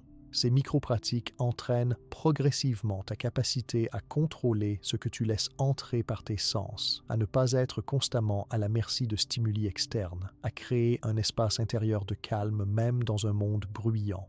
Une dimension importante de la garde des sens est de reconnaître que ce n'est pas seulement une question de quantité, mais aussi de qualité. Ce n'est pas seulement combien de stimulations sensorielles tu reçois, mais quel type. Les stoïciens faisaient une distinction entre les plaisirs naturels et nécessaires, les plaisirs naturels mais non nécessaires, et les plaisirs artificiels et potentiellement destructeurs. Appliqués au sens, cette distinction signifie que certains plaisirs sensoriels sont sains et ancrés dans notre nature, tandis que d'autres sont créés artificiellement et tendent à créer des dépendances. La beauté naturelle, le goût d'une nourriture simple et saine, le son d'une musique harmonieuse, ce sont des plaisirs sensoriels que tu peux apprécier sans crainte de dépendance ou de distraction excessive. Mais les stimuli hyper-intensifiés du monde moderne, les images ultra-saturées et en mouvement constant, les sons exagérément amplifiés, les saveurs artificiellement intensifiées, ces stimuli créent une accoutumance qui rend difficile d'apprécier ensuite les plaisirs plus subtils et naturels. Ils élèvent le seuil de stimulation nécessaire pour capturer ton attention, te rendant progressivement insensible aux expériences plus douces. En gardant tes sens, en contrôlant avec soin ce à quoi tu les exposes, tu préserves leur sensibilité naturelle et tu maintiens ta capacité à être présent à des expériences simples. Tu évites aussi de créer des dépendances sensorielles qui ensuite dirigent ton attention malgré toi. Un esprit habitué à la surstimulation constante ne peut pas facilement se concentrer sur des tâches qui demandent une attention soutenue et tranquille. Mais un esprit dont les sens sont gardés avec soin maintient sa capacité à s'absorber profondément dans ce qu'il choisit. Cette nuit, en te préparant au sommeil, tu peux pratiquer une forme douce de garde des sens, créer un environnement sensoriel propice au repos, obscurité ou lumière douce, silence ou son naturel apaisant, température confortable, bedding qui touche agréablement ta peau. Élimine tous les stimuli qui ne servent pas ton repos. Et alors que tu t'endors, remarque combien il est plus facile de lâcher prise quand tes sens ne sont pas constamment sollicités, quand tu as créé un sanctuaire sensoriel qui soutient ta paix intérieure plutôt qu'il ne la perturbe. La septième méthode stoïcienne pour éliminer la distraction de ta vie concerne la relation entre l'esprit et le temps, spécifiquement la pratique de ce que les stoïciens appelaient la méditation sur la mort. Avant que tu ne rejettes cette idée comme morbide ou déprimante, comprends que pour les stoïciens, penser à la mort n'était pas un exercice de désespoir, mais au contraire la clé pour vivre pleinement et avec attention. Ils appelaient en cette pratique memento mori, souviens-toi que tu vas mourir, et ils la considéraient comme l'un des outils les plus puissants pour éliminer les distractions et clarifier ce qui compte vraiment. Marc Aurèle commençait souvent ses journées en se rappelant sa propre mortalité. Il écrivait que nous devrions accomplir chaque action de notre vie comme si c'était la dernière, que nous devrions vivre chaque jour comme une vie complète, sachant qu'il pourrait être le dernier. Cette conscience constante de la mort n'assombrissait pas sa vie, elle l'illuminait, elle lui donnait un sens de l'urgence, non pas l'urgence frénétique et anxieuse de la vie moderne, mais une urgence sereine, une conscience que le temps est précieux et ne devrait pas être gaspillé dans des distractions insignifiantes. Pense à la façon dont la conscience de la mort change immédiatement tes priorités. Si tu savais qu'il te reste seulement une semaine à vivre, comment passerais-tu ton temps ? Perdrais-tu des heures à scroller sur les réseaux sociaux ? Regarderais-tu des séries télévisées sans fin ? Te préoccuperais-tu de l'opinion de personnes que tu ne connais même pas ? Probablement pas. Tu concentrerais ton attention sur ce qui compte vraiment pour toi, sur les personnes que tu aimes, sur les expériences qui ont du sens, sur le fait d'être présent à chaque moment puisque tu sais qu'il en reste si peu. Les stoïciens ne suggéraient pas de vivre dans l'anxiété constante de la mort imminente, mais plutôt d'utiliser la conscience de notre mortalité comme un filtre pour évaluer comment nous passons notre temps et où nous plaçons notre attention. Quand tu es tenté par une distraction, quand tu sens ton attention dériver vers quelque chose d'insignifiant, tu peux te poser cette question simple. Si je savais que c'était mon dernier jour, choisirais-je de passer ce temps ainsi? Cette question a le pouvoir de clarifier instantanément si quelque chose mérite vraiment ton attention ou si c'est une distraction que tu suis par habitude ou par désœuvrement. Sénèque écrivait abondamment sur la brièveté de la vie et l'importance de ne pas la gaspiller. Il observait que les gens sont extrêmement prudents avec leur argent, calculant chaque dépense, refusant de prêter sans garantie, mais qu'ils sont incroyablement négligents avec leur temps, le gaspillant librement, le donnant à n'importe qui et n'importe quoi. Et pourtant, argumentait-il, le temps est infiniment plus précieux que l'argent, car c'est la substance même de notre vie. Quand tu perds de l'argent, tu peux en gagner plus, mais quand tu perds du temps, il est parti pour toujours, irrécupérable, et à chaque moment qui passe, il t'en reste moins. Cette conscience aiguë de la valeur du temps, renforcée par la méditation sur la mort, devient un antidote puissant à la distraction. Chaque fois que tu es sur le point de gaspiller ton temps dans une activité sans valeur, cette conscience peut te stopper. Est-ce vraiment ainsi que je veux dépenser ce fragment irremplaçable de ma vie? Est-ce que cela en vaut vraiment le coup, sachant que je ne récupérerai jamais ce temps? Ces questions, posées honnêtement, mènent naturellement à des choix plus conscients sur où tu diriges ton attention. Les stoïciens pratiquaient aussi ce qu'on pourrait appeler une méditation sur la petitesse de notre existence dans le grand schéma des choses. Marc Aurèle se rappelait régulièrement combien sa vie était brève comparée à l'éternité du temps, combien son corps était petit comparé à l'immensité du cosmos, combien ses préoccupations étaient insignifiantes dans la perspective de l'histoire universelle. Ce n'était pas pour se diminuer ou se sentir déprimé, mais pour mettre en perspective les choses qui capturent notre attention et nous causent de l'anxiété. Quand tu réalises que dans 100 ans, personne ne se souviendra de la plupart des choses qui te préoccupent aujourd'hui, que tes embarrassements, tes échecs, tes succès même seront oubliés, cela libère ton attention de beaucoup de soucis inutiles. Cette personne a-t-elle dit quelque chose de critique sur toi? Dans la perspective de l'éternité, quelle importance? Tu as fait une erreur au travail? Dans le vaste flux du temps, qui s'en souviendra? Cette perspective cosmique ne rend pas ta vie sans importance. Elle clarifie ce qui a vraiment de l'importance et ce qui n'est que bruit distrayant. Une pratique stoïcienne concrète de méditation sur la mort consiste à visualiser régulièrement le moment de ta mort. Non pas de manière dramatique ou effrayante, mais calmement, sobrement. Imagine-toi sur ton lit de mort, regardant en arrière sur ta vie. Que voudrais-tu voir? Quels seraient tes regrets? Quelle vie aurais-tu souhaité avoir vécue? Cette visualisation a le pouvoir de clarifier tes valeurs réelles par opposition aux valeurs que tu penses avoir ou que la société te dit d'avoir. Elle révèle ce qui compte vraiment pour toi au plus profond, au-delà des distractions et des conditionnements superficiels. Les gens sur leur lit de mort regrettent rarement de ne pas avoir passé plus de temps au bureau, de ne pas avoir gagné plus d'argent, de ne pas avoir eu plus de followers sur les réseaux sociaux. Ils regrettent de ne pas avoir passé plus de temps avec leurs proches, de ne pas avoir pris plus de risques pour vivre authentiquement, de ne pas avoir été plus présents aux moments précieux de leur vie. Pourquoi attendre d'être sur ton lit de mort pour réaliser ces vérités? Tu peux les réaliser maintenant et laisser cette réalisation guider où tu places ton attention aujourd'hui. Épictète enseignait que nous devrions regarder chaque jour comme un don, pas un droit. Tu t'es réveillé ce matin? C'est un cadeau qui n'était pas garanti. Tu as vécu cette journée? C'est un cadeau que d'autres n'ont pas reçu. Cette personne que tu aimes est encore en vie et avec toi. C'est un cadeau qui peut être retiré à tout moment. Quand tu vois la vie et chaque moment comme un cadeau plutôt que comme quelque chose qui t'est dû, ton rapport à ton temps change radicalement. Tu deviens naturellement plus attentif, plus présent, plus reconnaissant, et les distractions perdent beaucoup de leur attrait. Les stoïciens recommandaient aussi de pratiquer une forme de deuil anticipé. Quand tu es avec quelqu'un que tu aimes, rappelle-toi que cette personne est mortelle, qu'elle peut mourir à tout moment, que cette conversation pourrait être la dernière que tu as avec elle. Ce n'est pas pour créer de l'anxiété ou de la tristesse, mais pour intensifier ta présence et ton appréciation.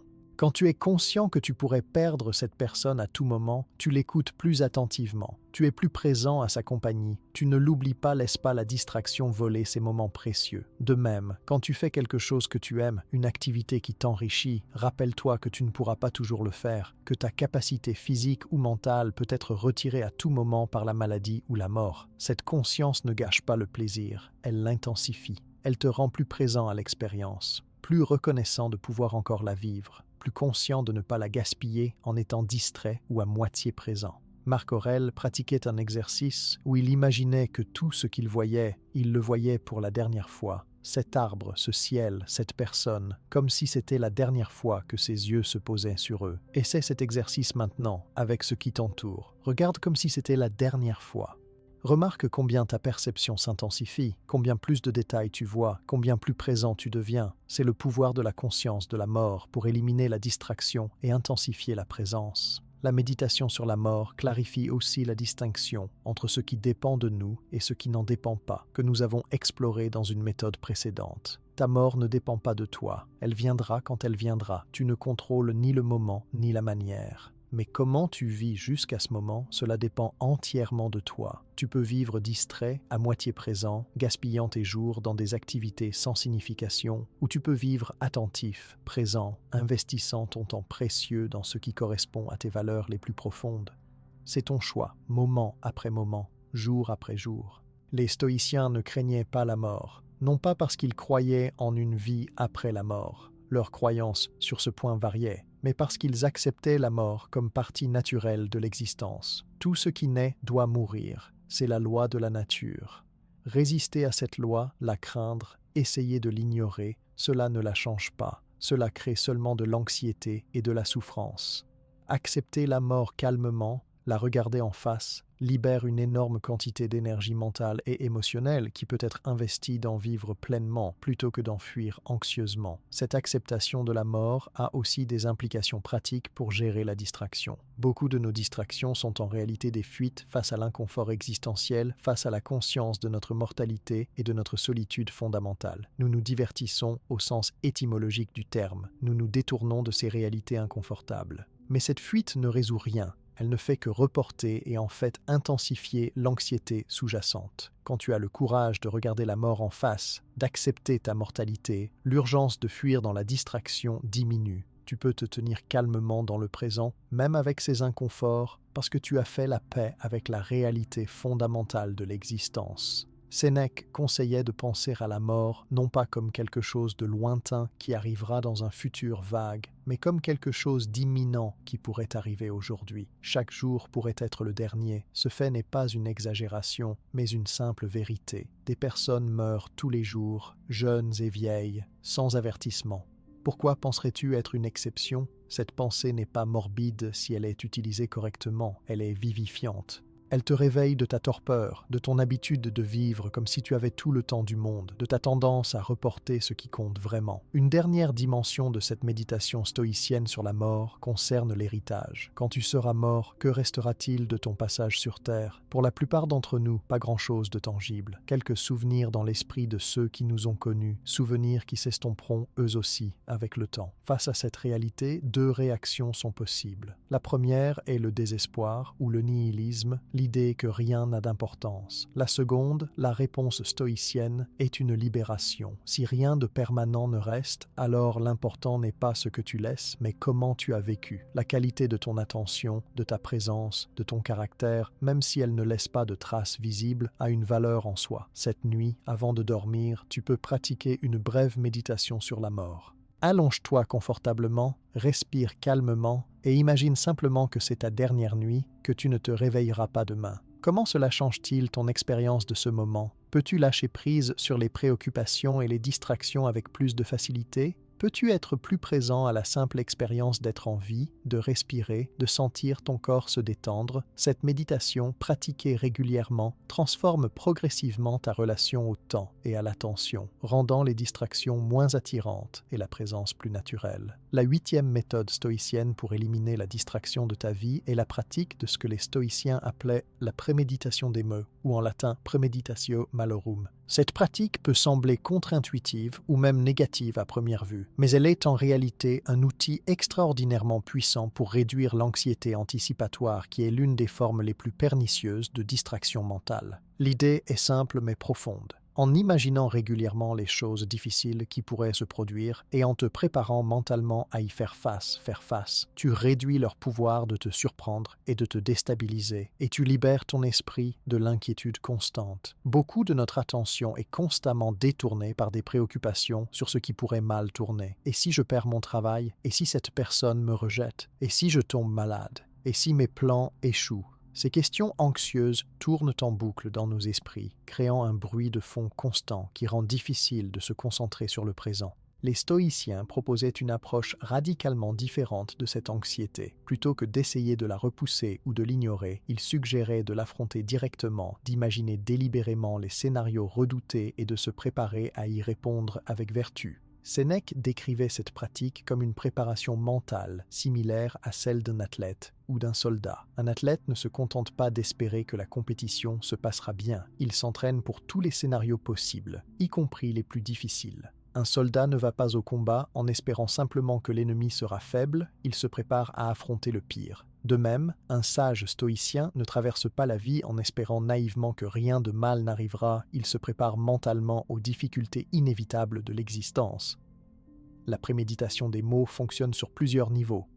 Premièrement, elle réduit le choc et la surprise quand quelque chose de difficile se produit. Si tu as déjà imaginé perdre ton travail, si tu t'es déjà demandé comment tu réagirais, quelles ressources tu mobiliserais, quelle serait ta prochaine étape, alors si cela se produit vraiment, tu n'es pas paralysé par la surprise et l'incompréhension. Tu as déjà un plan mental, tu as déjà envisagé des possibilités. Tu peux répondre plus rapidement et plus efficacement. Deuxièmement, cette pratique révèle souvent que les choses que nous redoutons ne sont pas aussi terribles que notre imagination anxieuse les rend. Quand tu t'obliges à imaginer concrètement le pire scénario et à réfléchir à comment tu y ferais face, tu découvres souvent que tu pourrais survivre, que tu pourrais t'adapter, que ce ne serait pas la fin du monde. Cette réalisation réduit l'anxiété parce que tu sais maintenant que même le pire scénario est gérable. Sénèque disait « Ce qui inquiète les hommes n'est pas tant les choses elles-mêmes que leurs opinions sur ces choses ». Troisièmement, la préméditation des mots te permet de distinguer entre les peurs rationnelles et les peurs irrationnelles.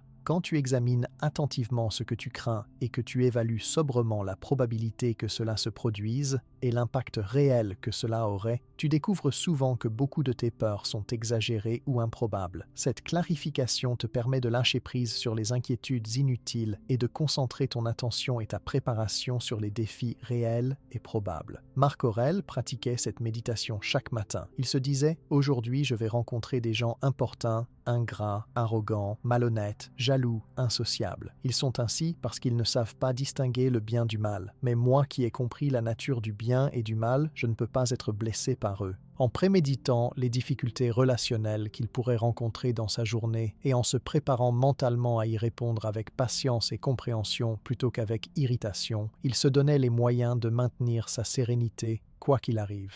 Tu peux appliquer cette pratique de manière très concrète à ta vie quotidienne. Avant une situation potentiellement difficile, une présentation au travail, une conversation délicate, un voyage, prends quelques minutes pour imaginer ce qui pourrait mal se passer. Non pas pour te rendre anxieux, mais pour te préparer. Si la présentation se passe mal, comment réagiras-tu? Si la conversation devient conflictuelle, quelle sera ta réponse? Si le voyage est retardé, comment maintiendras-tu ta patience? En ayant déjà réfléchi à ces scénarios, tu seras mieux équipé pour y faire face calmement s'ils se matérialisent. Une application particulièrement puissante de la préméditation des mots concerne les possessions et les relations. Les stoïciens recommandaient de se rappeler régulièrement que tout ce que nous avons peut être perdu, que toutes les personnes que nous aimons sont mortelles. Quand tu regardes un objet que tu chéris, rappelle-toi qu'il peut être perdu, cassé, volé. Quand tu es avec quelqu'un que tu aimes, rappelle-toi que cette personne est mortelle, qu'elle peut partir à tout moment. Cette pratique n'est pas pour créer de l'anxiété, mais pour cultiver le non-attachement et l'appréciation. Épictète enseignait cette pratique de manière particulièrement directe. Il disait que quand tu embrasses ton enfant ou ton conjoint, tu devrais te rappeler que tu embrasses un être humain mortel. Si cette personne meurt demain, tu ne seras pas dévasté par la surprise et l'incompréhension, car tu savais déjà que c'était une possibilité. Cette pratique peut sembler froide, mais son intention est exactement l'opposé. En acceptant la possibilité de la perte, tu apprécies plus profondément ce que tu as maintenant, tu es plus présent au moment partagé, tu ne les prends pas pour acquis. Cette méthode est aussi un antidote puissant contre l'attachement excessif qui crée tant de distractions et de souffrances. Quand tu es trop attaché à quelque chose ou quelqu'un, tu passes beaucoup d'énergie mentale à t'inquiéter de le perdre, à essayer de le contrôler, à te projeter anxieusement dans un futur où tu ne l'aurais plus. Cette inquiétude constante est une forme majeure de distraction. En pratiquant la préméditation de la perte et en acceptant que tout est impermanent, tu peux aimer et apprécier sans cet attachement anxieux, avec plus de présence et moins de distraction. Les stoïciens pratiquaient aussi une préméditation plus radicale, celle de leur propre mort. Ils imaginaient régulièrement leur mort, se demandant comment ils aimeraient mourir, quel serait leur état d'esprit, quelle serait leur dernière pensée. Cette méditation avait pour but de les préparer à l'inévitable et de réduire la peur de la mort qui, selon eux, était à la racine de beaucoup d'autres peurs. Quand tu as fait la paix avec l'idée de ta propre mort, quand tu l'as préméditée et acceptée, beaucoup d'autres peurs perdent leur pouvoir sur toi. Sénèque écrivait qu'il pratiquait de mourir quotidiennement. Ce qu'il voulait dire, c'est qu'il vivait chaque jour comme s'il pouvait être le dernier, acceptant cette possibilité, se préparant mentalement à elle. Cette pratique, loin de le rendre morbide ou déprimé, le libérait. Elle lui donnait une clarté sur ce qui comptait vraiment, une capacité à ignorer les distractions triviales, une présence au moment actuel, sachant qu'il pouvait être le dernier. Une dimension importante de la préméditation des mots est qu'elle doit être faite avec équilibre. L'objectif n'est pas de devenir obsédé par les scénarios négatifs ou de vivre dans la peur constante. C'est plutôt de consacrer un temps limité et structuré à cette réflexion, puis de la laisser aller et de vivre pleinement. Tu pourrais, par exemple, prendre 5 minutes chaque matin pour pratiquer cette méditation, envisageant les difficultés potentielles de la journée et te préparant mentalement à y répondre avec vertu. Puis, ayant fait cette préparation, tu peux laisser aller l'inquiétude et te concentrer sur le présent. Les stoïciens distinguaient aussi entre la préméditation et l'inquiétude. L'inquiétude est passive, répétitive, improductive. Elle tourne en rond sur les mêmes peurs encore et encore sans aboutir à une préparation ou à une résolution. La préméditation stoïcienne est active, structurée, productive. Tu imagines un scénario difficile, tu réfléchis à comment tu y répondrais, tu te prépares mentalement, puis tu passes à autre chose. L'inquiétude capture et disperse ton attention. La préméditation la libère. Marc Aurèle utilisait aussi la préméditation des mots pour maintenir une perspective sur ses succès et ses plaisirs. Quand quelque chose allait bien, quand il jouissait de quelque chose d'agréable, il se rappelait que cela ne durerait pas, que tout est impermanent, que ce plaisir ou ce succès pourrait être retiré à tout moment. Cette pratique l'empêchait de devenir trop attaché aux circonstances favorables, de baser son bonheur sur elles, de perdre son équilibre quand elles changeraient inévitablement. Tu peux appliquer ce principe au plaisir et au confort de ta vie moderne. Quand tu jouis de ton téléphone, de ton Internet, de ta maison confortable, rappelle-toi que tout cela peut être perdu.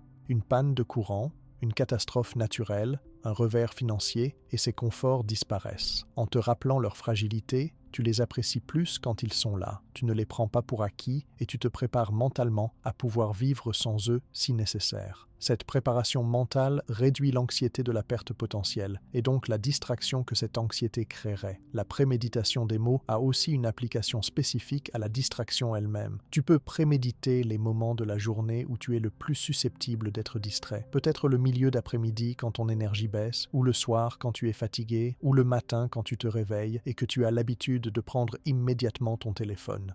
En identifiant ces moments à risque et en préméditant comment tu y répondras différemment, tu te prépares à résister à la tentation de la distraction quand elle se présentera.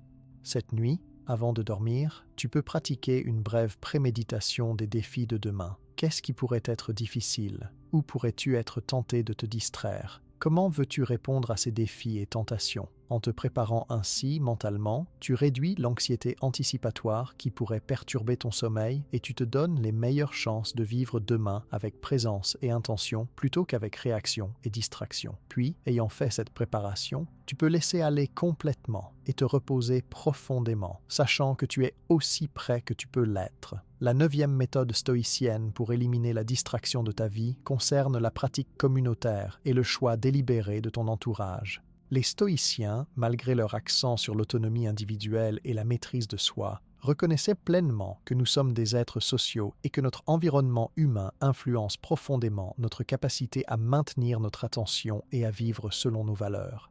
Sénèque écrivait que rien n'est plus nuisible aux bonnes mœurs que de s'asseoir à un spectacle, parce que c'est alors que les vices s'insinuent plus facilement sous le couvert du plaisir. Il voulait dire par là que les personnes que nous fréquentons et les environnements sociaux dans lesquels nous nous plaçons ont un impact considérable sur qui nous devenons. Cette sagesse est peut-être plus pertinente aujourd'hui que jamais. À l'ère des réseaux sociaux, nous sommes constamment exposés à des influences sociales, à des normes de comportement, à des exemples de comment vivre et passer son temps. Si tu passes des heures chaque jour à observer des personnes qui vivent dans la distraction constante, qui valorisent l'apparence superficielle, qui mesurent leur valeur en likes et en followers, ces influences façonneront inévitablement tes propres valeurs et comportements, même si tu n'en es pas conscient. Les stoïciens recommandaient d'être extrêmement sélectif quant aux personnes avec qui tu passes du temps. Épictète enseignait qu'il vaut mieux être seul que mal accompagné, que si tu ne peux pas trouver de compagnie qui te tire vers le haut, qui te soutienne dans ta pratique de la vertu, il est préférable de passer du temps seul dans la réflexion. Cette recommandation peut sembler sévère, mais elle repose sur une observation psychologique profonde. Nous devenons similaires aux personnes que nous fréquentons, consciemment ou non. Pense aux personnes avec qui tu passes le plus de temps. Quelles sont leurs valeurs? Comment utilisent-elles leur attention? Sont-elles constamment distraites, vérifiant leur téléphone, sautant d'une chose à l'autre, incapables de maintenir une conversation profonde? Ou sont-elles présentes, capables de concentration, intentionnelles dans leurs choix? Valorisent-elles le développement intérieur, la réflexion, la maîtrise de soi? Ou valorisent-elles principalement le divertissement, le confort, l'acquisition de biens et de statuts? Ces questions ne sont pas destinées à te rendre méprisant envers les autres, mais à te rendre conscient des influences qui te façonnent. Si tu aspires à éliminer la distraction de ta vie et à développer une attention profonde et présente, il sera beaucoup plus difficile si tu es constamment entouré de personnes qui modélisent l'opposé. Non pas parce que tu es faible ou facilement influencé, mais simplement parce que c'est ainsi que fonctionne la psychologie humaine. Nous apprenons par imitation, nous absorbons les normes de notre groupe, nous nous adaptons à notre environnement social. Marc Aurèle, malgré sa position d'empereur entouré constamment de personnes, écrivait souvent sur l'importance de se retirer mentalement de la foule, de maintenir son propre jugement indépendant des opinions dominantes, de ne pas se laisser entraîner par les comportements et les valeurs de ceux qui l'entouraient. Il se rappelait constamment qu'il devait être comme un rocher contre lequel les vagues se brisent, restant ferme et imperturbable. Cette image est puissante. Tu peux être dans le monde social sans être emporté par lui. Une application pratique de cette sagesse stoïcienne est de faire un audit délibéré de tes influences sociales. Qui suis-tu sur les réseaux sociaux? Quelle est leur influence sur toi? Te tire-t-il vers plus de présence et de profondeur ou vers plus de distraction et de superficialité? Cette question s'applique non seulement aux personnes que tu connais personnellement, mais aussi aux influenceurs, célébrités, créateurs de contenu que tu suis. Chaque fois que tu vois leur contenu, c'est une influence, aussi subtile soit-elle, sur tes valeurs, tes désirs, tes comportements. Les stoïciens seraient probablement horrifiés par les réseaux sociaux modernes, non pas par principe technophobe, mais parce qu'ils reconnaîtraient immédiatement les dangers pour l'esprit. Ces plateformes sont conçues pour être addictives, pour fragmenter l'attention, pour créer des boucles de comparaison sociale et de recherche de validation, pour nous exposer constamment aux opinions et aux jugements de centaines ou de milliers de personnes. Tout cela est antithétique à la pratique stoïcienne de maintenir son propre jugement, de rester centré intérieurement, de ne pas dépendre des opinions externes. Cela ne signifie pas nécessairement que tu doives abandonner complètement les réseaux sociaux, bien que certains stoïciens modernes choisissent cette voie radicale, mais cela signifie être extrêmement intentionnel et sélectif dans ton utilisation. Qui suis-tu et pourquoi? Chaque compte que tu suis devrait passer un test rigoureux. Cette personne ou cette source m'aide-t-elle à devenir qui je veux être? M'aide-t-elle à développer l'attention et la présence? Ou est-elle simplement une autre source de distraction et de comparaison stérile? Les stoïciens valorisaient profondément l'amitié authentique, mais ils la distinguaient soigneusement des relations superficielles. Une vraie amitié stoïcienne était une relation de croissance mutuelle, où les deux personnes se soutenaient dans leur pratique de la vertu, se corrigeaient mutuellement avec honnêteté et bienveillance, partageaient des réflexions profondes sur comment bien vivre. Ces amitiés étaient rares et précieuses, à cultiver avec soin. Les relations superficielles, nombreuses et faciles à établir, ne devaient pas prendre trop de temps et d'énergie. Sénèque écrivait longuement à son ami Lucilius sur l'importance d'avoir au moins un ami avec qui tu peux partager tes pensées les plus profondes, tes luttes, tes aspirations. Un ami qui ne te jugera pas mais qui te comprendra et te soutiendra. Un ami avec qui tu peux être complètement honnête, y compris sur tes échecs et tes faiblesses. Cette relation, disait-il, est un trésor à protéger et à nourrir. Elle crée un espace de responsabilité et de soutien qui facilite énormément la pratique philosophique et la maîtrise de soi. Tu pourrais chercher ou cultiver de telles amitiés dans ta propre vie. Y a-t-il des personnes avec qui tu peux parler honnêtement de tes défis avec la distraction, de tes aspirations à vivre plus consciemment, de tes pratiques et de tes luttes? Avoir un ami ou un petit groupe avec qui tu peux partager ce voyage rend le chemin beaucoup moins solitaire et beaucoup plus soutenable. Vous pouvez vous encourager mutuellement, partager des stratégies, vous tenir mutuellement responsable de vos intentions. Les stoïciens recommandaient aussi de rechercher des mentors et des modèles, même si ces personnes n'étaient pas physiquement présentes. Marc Aurèle commençait ses méditations par une longue liste de personnes dont il avait appris quelque chose de précieux, reconnaissant sa dette envers ses enseignants, sa famille, ses amis. Il utilisait aussi les écrits des stoïciens antérieurs comme Épictète et Chrysippe comme guide constant. Tu peux faire de même, cherchant dans les livres, les biographies, les enseignements, des personnes qui incarnent les qualités que tu veux développer. Cette pratique de garder à l'esprit des modèles de vertu est une forme puissante d'influence sociale positive. Quand tu es tenté par la distraction, tu peux te demander « Qu'est-ce que Marc Aurèle ferait dans cette situation ? Comment Épictète répondrait-il à cette tentation ?» Ces questions ne sont pas une fuite dans l'abstraction, mais un moyen d'accéder à une sagesse qui peut guider tes choix concrets. Les modèles que tu choisis délibérément peuvent contrebalancer les influences négatives que l'environnement social t'impose. Une autre dimension de la pratique communautaire stoïcienne est l'enseignement et le partage. Les stoïciens croyaient que nous apprenons en enseignant, que le fait d'articuler nos pratiques et nos insights pour d'autres nous aide à les clarifier pour nous-mêmes. Sénèque disait qu'il écrivait ses lettres à Lucilius, non seulement pour l'aider, mais aussi pour s'aider lui-même, que l'acte d'enseigner renforçait sa propre compréhension et sa propre pratique. Tu pourrais chercher des opportunités de partager ce que tu apprends sur l'attention et la gestion de la distraction. Pas de manière prêcheuse ou supérieure, mais simplement en partageant ton expérience, tes succès, tes échecs, ce qui fonctionne pour toi et ce qui ne fonctionne pas. Ce partage crée plusieurs bénéfices. Il clarifie ta propre compréhension, il crée de la responsabilité quand tu as dit publiquement que tu travailles sur quelque chose, tu es plus motivé à suivre, et il peut inspirer ou aider d'autres personnes qui luttent avec les mêmes défis. Les stoïciens étaient aussi conscients qu'il y a des moments où il faut se retirer de la société, où trop de temps passé avec d'autres, même avec de bonnes personnes, peut être épuisant et distrayant. Sénèque recommandait un équilibre entre la vie sociale et la solitude. Il disait que nous devrions nous retirer en nous-mêmes régulièrement, que ces périodes de solitude sont essentielles pour la réflexion, pour l'examen de conscience, pour la restauration de notre clarté mentale. Dans le monde moderne où nous sommes hyper connectés et rarement vraiment seuls, cette pratique de la solitude intentionnelle est plus importante que jamais. Peux-tu créer des moments dans ta semaine où tu es vraiment seul, sans écran, sans connexion aux autres, juste toi avec tes pensées? Ces moments peuvent d'abord être inconfortables, car nous avons perdu l'habitude de la solitude, mais avec la pratique, ils deviennent des oasis de clarté et de paix, des opportunités de te reconnecter avec toi-même, avec tes valeurs, avec ce qui compte vraiment pour toi. Cette nuit, avant de dormir, tu peux réfléchir aux influences sociales dans ta vie. Qui te tire vers le haut et qui te tire vers le bas? Quelles influences peux-tu amplifier et lesquelles peux-tu réduire ou éliminer? Quelles amitiés profondes veux-tu cultiver? Quel modèle veux-tu garder à l'esprit? Et comment peux-tu créer plus d'espace pour la solitude bénéfique? Ces réflexions ne sont pas des jugements sur les autres, mais des choix conscients sur comment tu veux façonner ton environnement social pour qu'il soutienne plutôt qu'il ne sabote ton chemin vers plus d'attention et de présence. La 10e et dernière méthode stoïcienne pour éliminer la distraction de ta vie est peut-être la plus englobante et la plus transformatrice, la cultivation d'un but unificateur qui donne sens et direction à toute ton existence.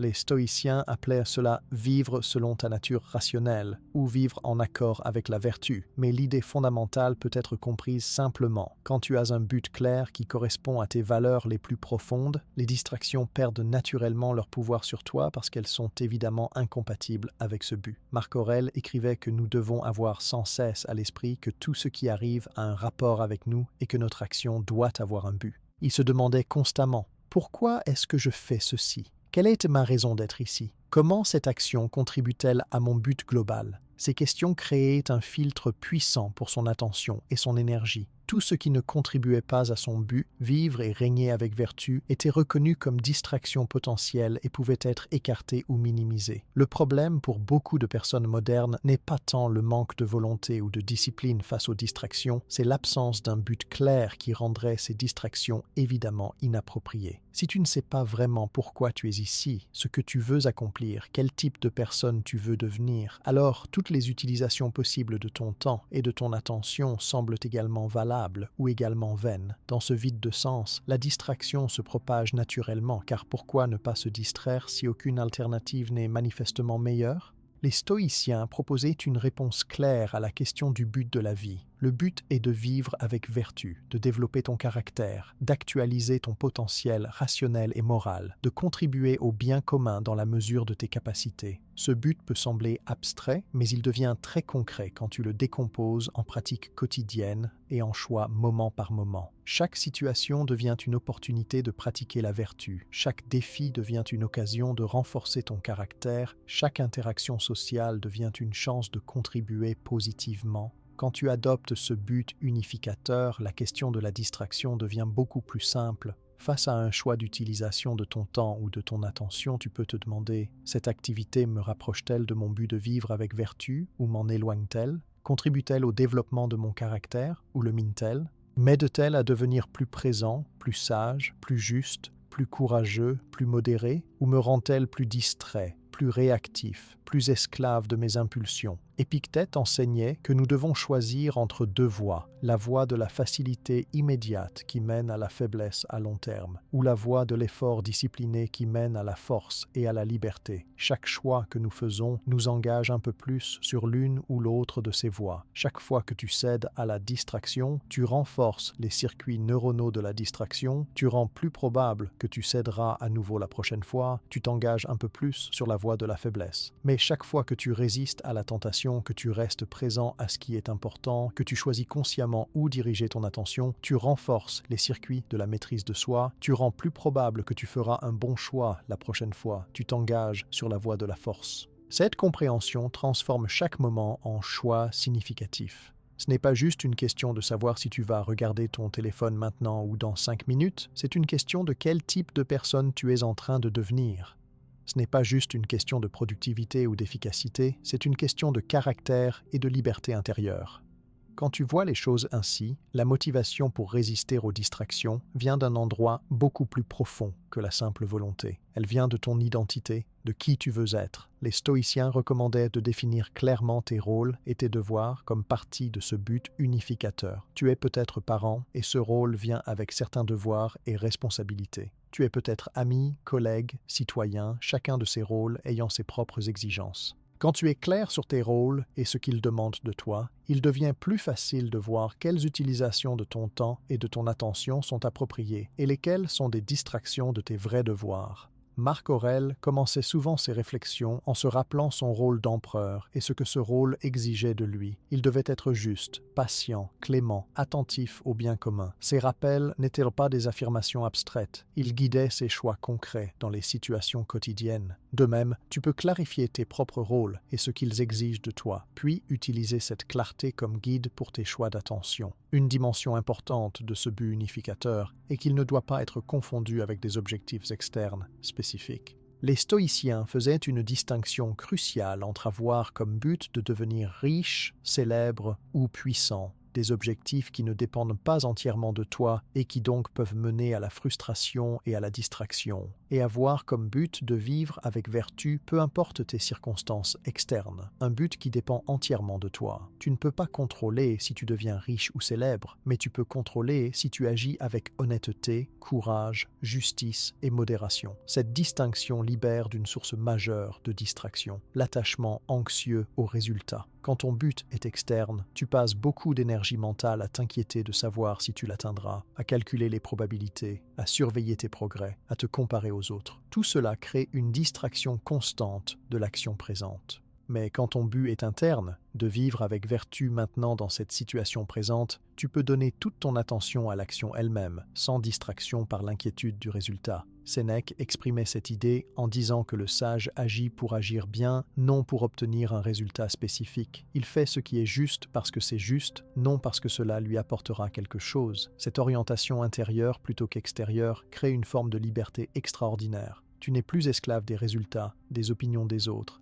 des circonstances externes. Tu peux agir avec intégrité et présence complète, sachant que tu as atteint ton but simplement en agissant avec vertu, peu importe ce qui se passe ensuite. Ce but unificateur stoïcien inclut aussi une dimension cosmique. Les stoïciens croyaient que chaque individu fait partie d'un tout plus grand, que nous sommes tous membres de la communauté universelle de l'humanité et même du cosmos entier. Vivre selon ta nature rationnelle signifie reconnaître cette connexion et agir pour le bien commun, non seulement pour ton bien individuel. Cette perspective élargit ton but au-delà de toi-même et donne un sens plus profond à tes actions. Quand tu vois chaque action non seulement en termes de comment elle t'affecte toi, mais aussi en termes de comment elle affecte les autres et le monde, cela change la calcul sur ce qui mérite ton attention.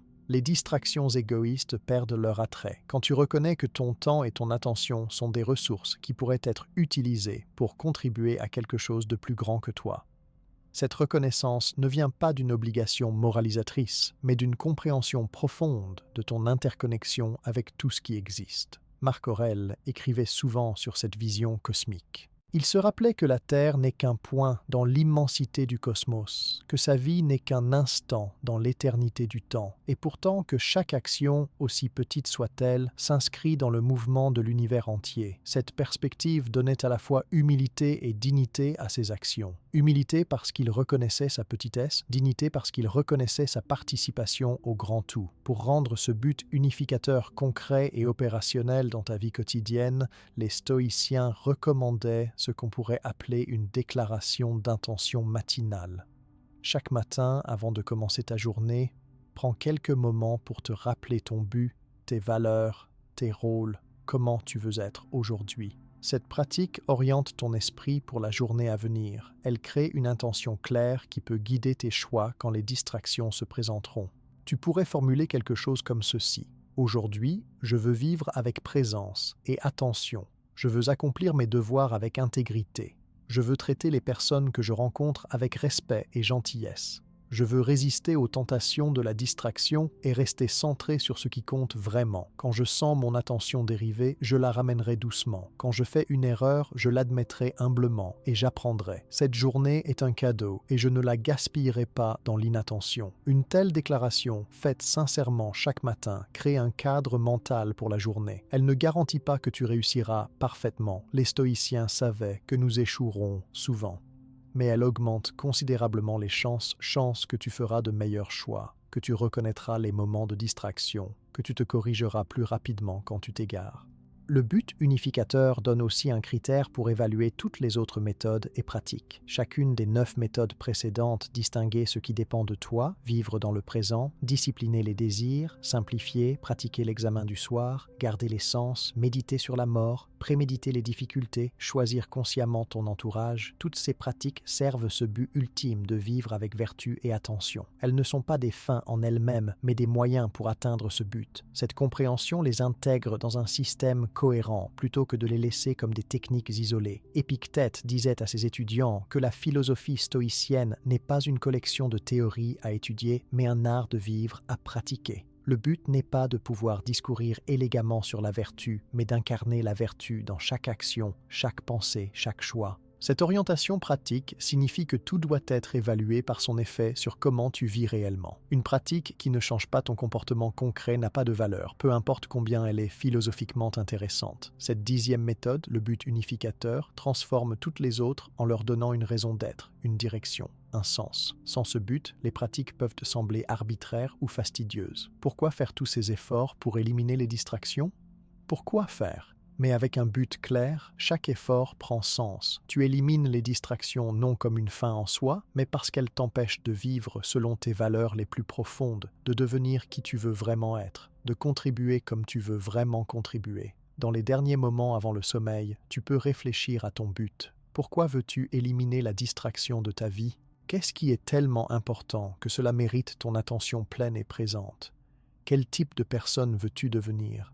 Comment veux-tu avoir vécu quand tu regarderas en arrière? Ces questions profondes ne demandent pas de réponse immédiate ou définitive. Elles sont là pour orienter ta réflexion, pour t'aider à clarifier progressivement ce qui compte vraiment pour toi. Les stoïciens croyaient que nous avons tous en nous une capacité innée pour la vertu, pour la sagesse, pour la présence attentive. Ces qualités ne sont pas réservées à une élite, elles sont notre nature profonde en tant qu'être rationnel. La distraction, l'inattention, l'impulsivité. Ce sont des écarts de notre nature, des habitudes acquises qui peuvent être désapprises. En revenant à ton but, à qui tu es vraiment au plus profond, tu ne deviens pas quelqu'un d'autre, tu deviens plus pleinement toi-même. Marc Aurèle terminait souvent ses méditations nocturnes par un retour à ce but fondamental. Après avoir examiné sa journée, après avoir réfléchi à ses actions et ses pensées, il revenait à l'essentiel. Demain, je recommencerai. Je m'efforcerai à nouveau de vivre selon la raison, de traiter chaque personne avec justice, d'accomplir mes devoirs avec intégrité. Cette répétition quotidienne du but n'était pas monotone. Elle était l'ancrage qui lui permettait de maintenir sa direction au milieu des tempêtes de la vie impériale.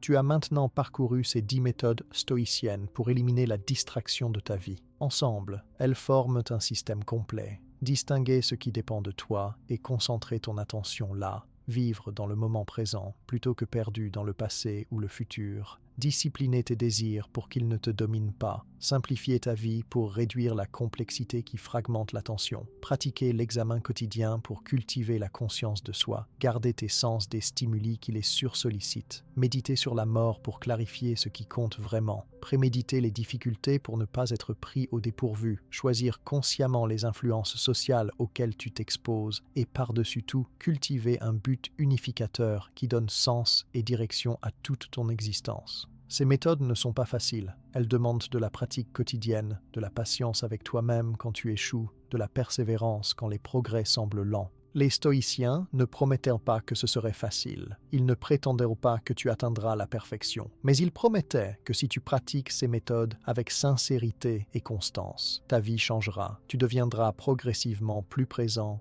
plus attentif, plus maître de toi-même. Les distractions perdront progressivement leur pouvoir sur toi. Tu découvriras une forme de liberté et de paix qui ne dépend pas des circonstances externes, mais qui jaillit de ton propre caractère cultivé. Cette nuit, en glissant vers le sommeil, laisse ces enseignements pénétrer profondément en toi. Tu n'as pas besoin de tout retenir consciemment. Laisse simplement les principes faire leur travail silencieux. Demain est une nouvelle opportunité de pratiquer, de choisir consciemment où tu diriges ton attention, de vivre un peu plus selon tes valeurs les plus profondes. Chaque jour est une nouvelle chance, et les stoïciens nous rappellent que nous avons toujours, à chaque instant, le pouvoir de recommencer, de choisir à nouveau, de revenir à ce qui compte vraiment.